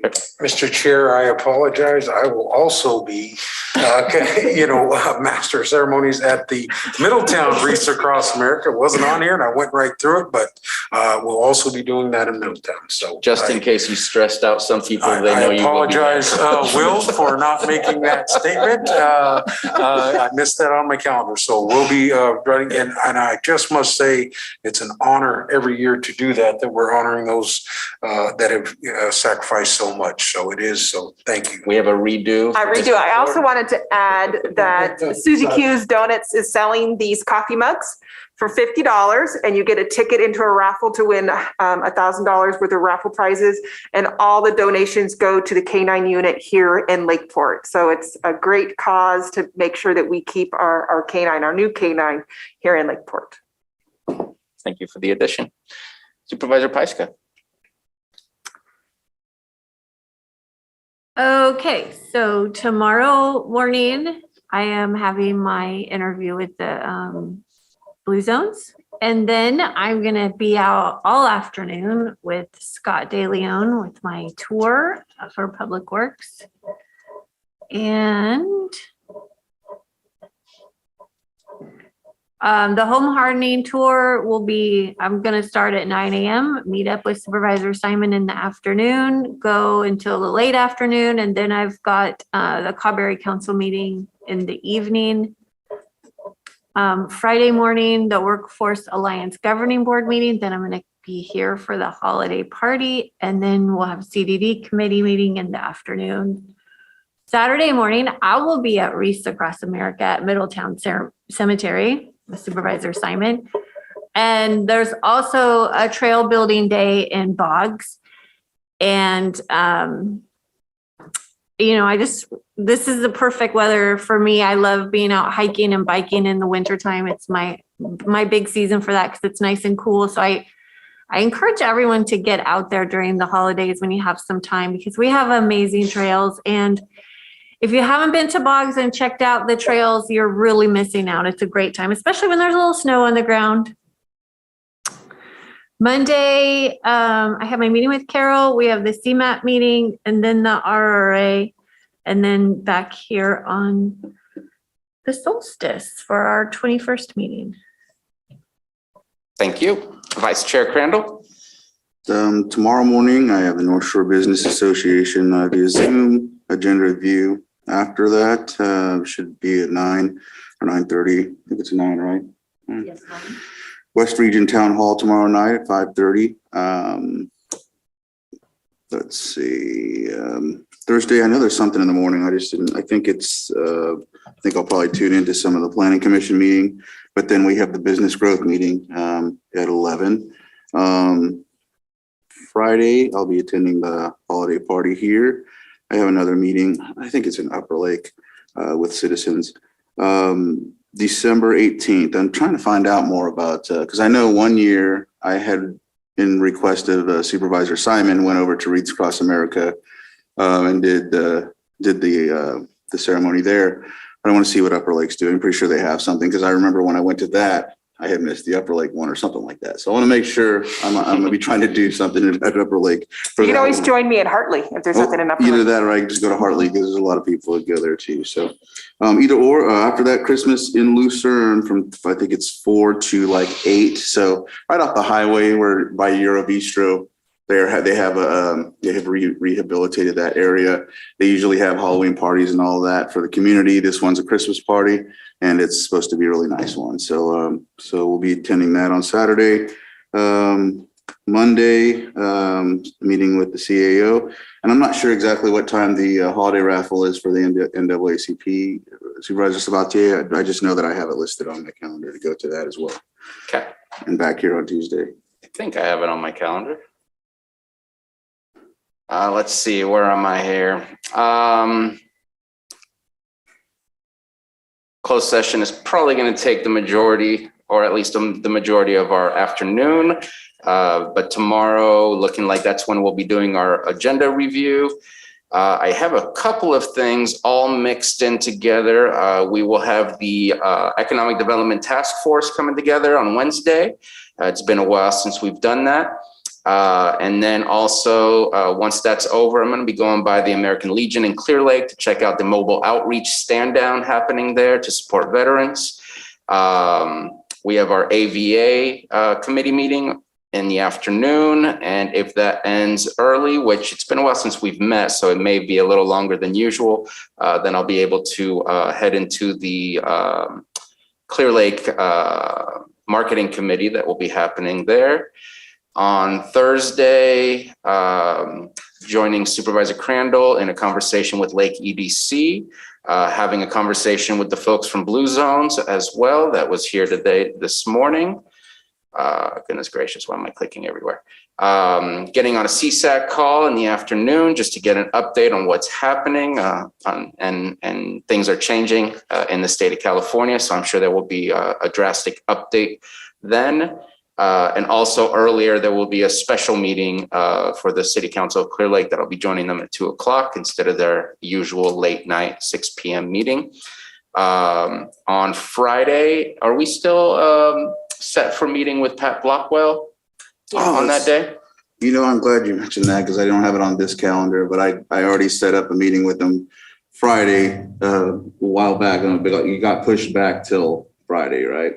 Till this Friday. It was like in October, then Yeah, it like in was November. several months ago. Yeah, no, we've been working on this one. Right, so that's And- RCRC. Yeah. We'll be here at 9. He was going to be here at 9. We're going to be in conference room A. Okay. I believe also, and I don't know, but it looks to me like we have an update on our drought emergency task force as well.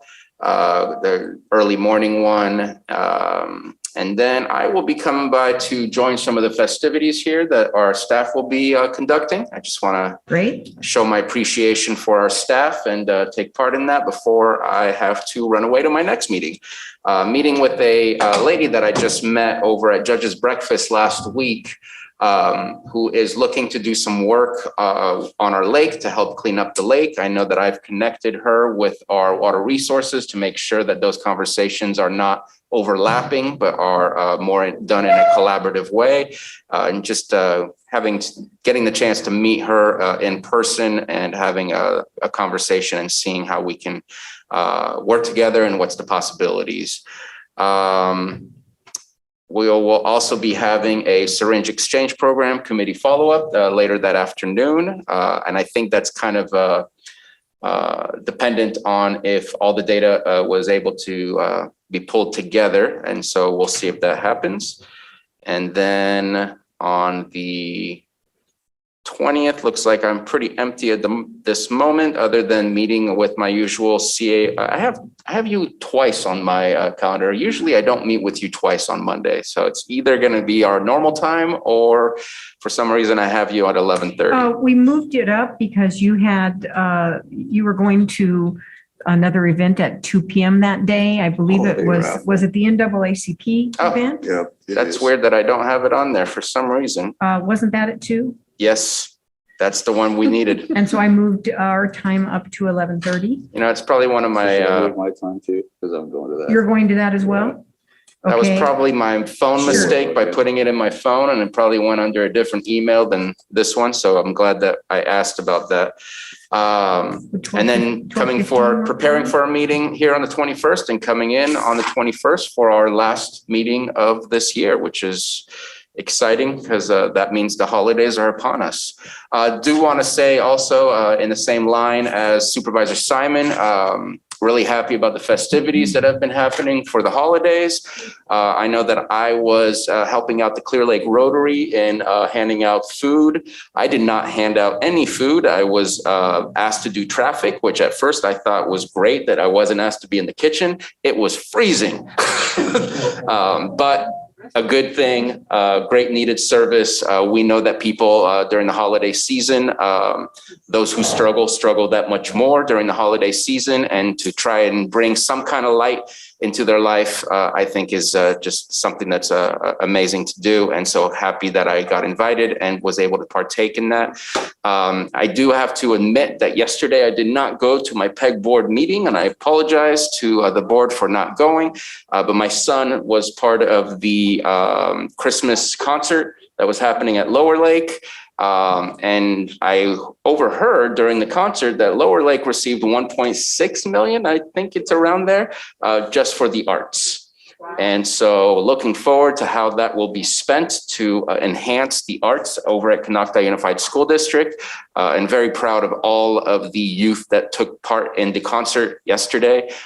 It was amazing. And I'm sure that everybody appreciates being able to see these things in person again. And so with that, we're going to go ahead and, if I could find my calendar, we'll go into closed session.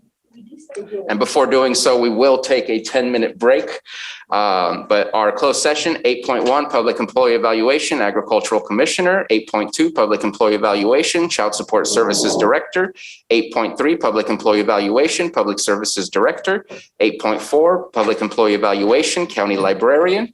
8.5, Public Employee Evaluation, Interim Health Services Director.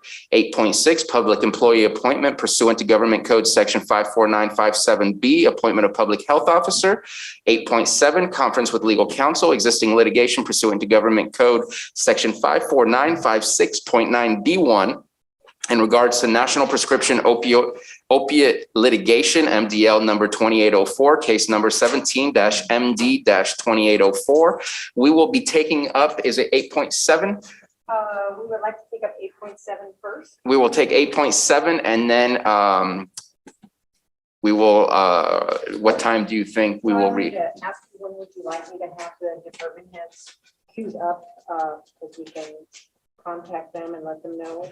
And at what point did you want to take a lunch break? I'd like to at least go through one, if not two before, but I'd say one. evaluation and then lunch, just because we've been here for a while and it would be nice to take our lunch before 1 o'clock.